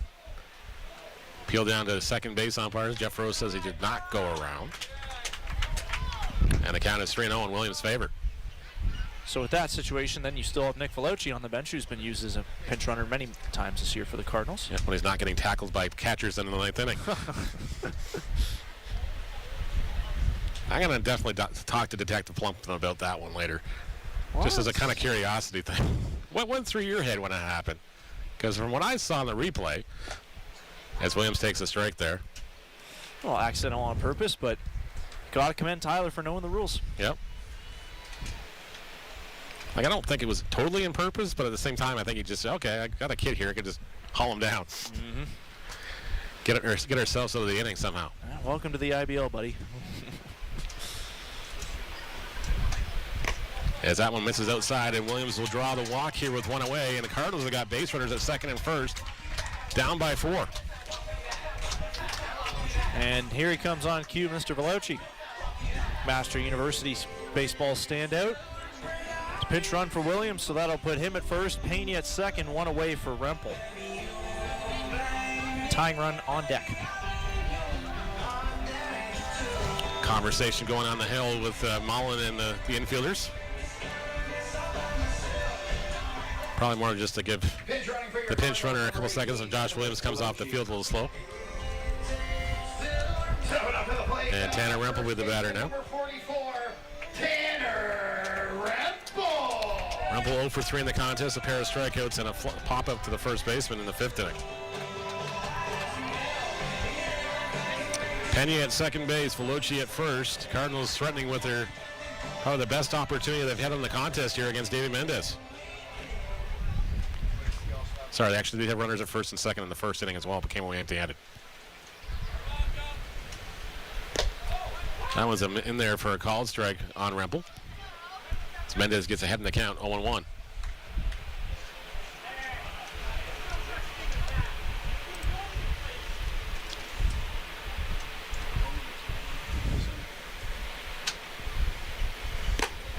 Now misses upstairs for a ball.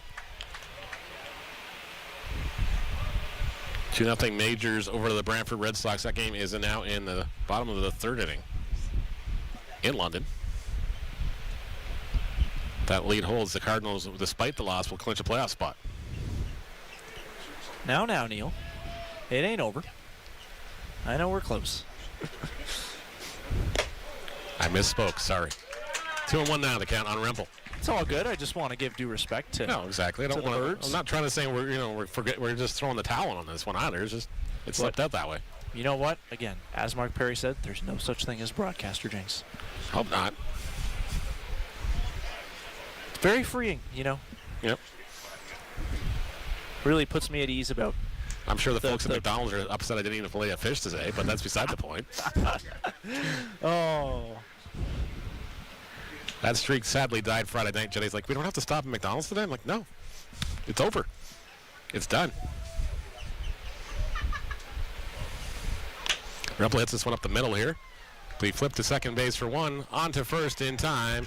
And Mendez gets the save. The Jackfish are victorious. They blank the Hamilton Cardinals 4-0 and claim the CHCH Cup for the year.